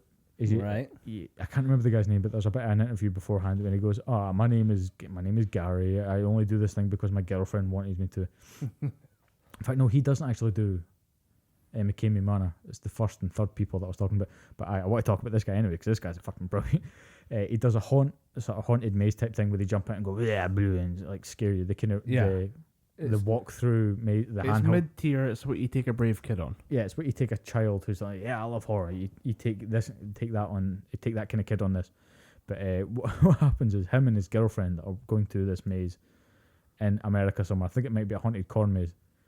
So they go through the cornfield maze and they get to a certain point where they go into a building and there's all these kind of little kids walking about trying to scare them and stuff like that. And one of the older performers, I think she's about 18 or 19, comes out and scares this guy. And as she jumps out, it cuts to a scene of this guy going, "I don't like haunts." And the next scene is just him raising his left hand and fucking punching this, I think it's like a 19 or 20-year-old girl square in the fucking jaw. And he just collapses. The girl just collapses, and one of the other actors breaks character, just goes, "You need to go. We can't continue this fucking tour with you. You need to get the fuck out of here." And at that point, he just goes, "That's cool." I mean, I accept full responsibility for this. I decked a 20-year-old girl. It's a thing of like this entire we're talking about the first girl was stressed to the point of sensory overload. Stressed to the point of fainting. Yeah, well, that's what I mean. Is like you at a point of your body just goes, I don't know what to do. Yeah, I'm down. Fuck this shit. So I'm out. It's a grapevine. I've been talking to people about that all week. I don't know why I find it really funny. That's good.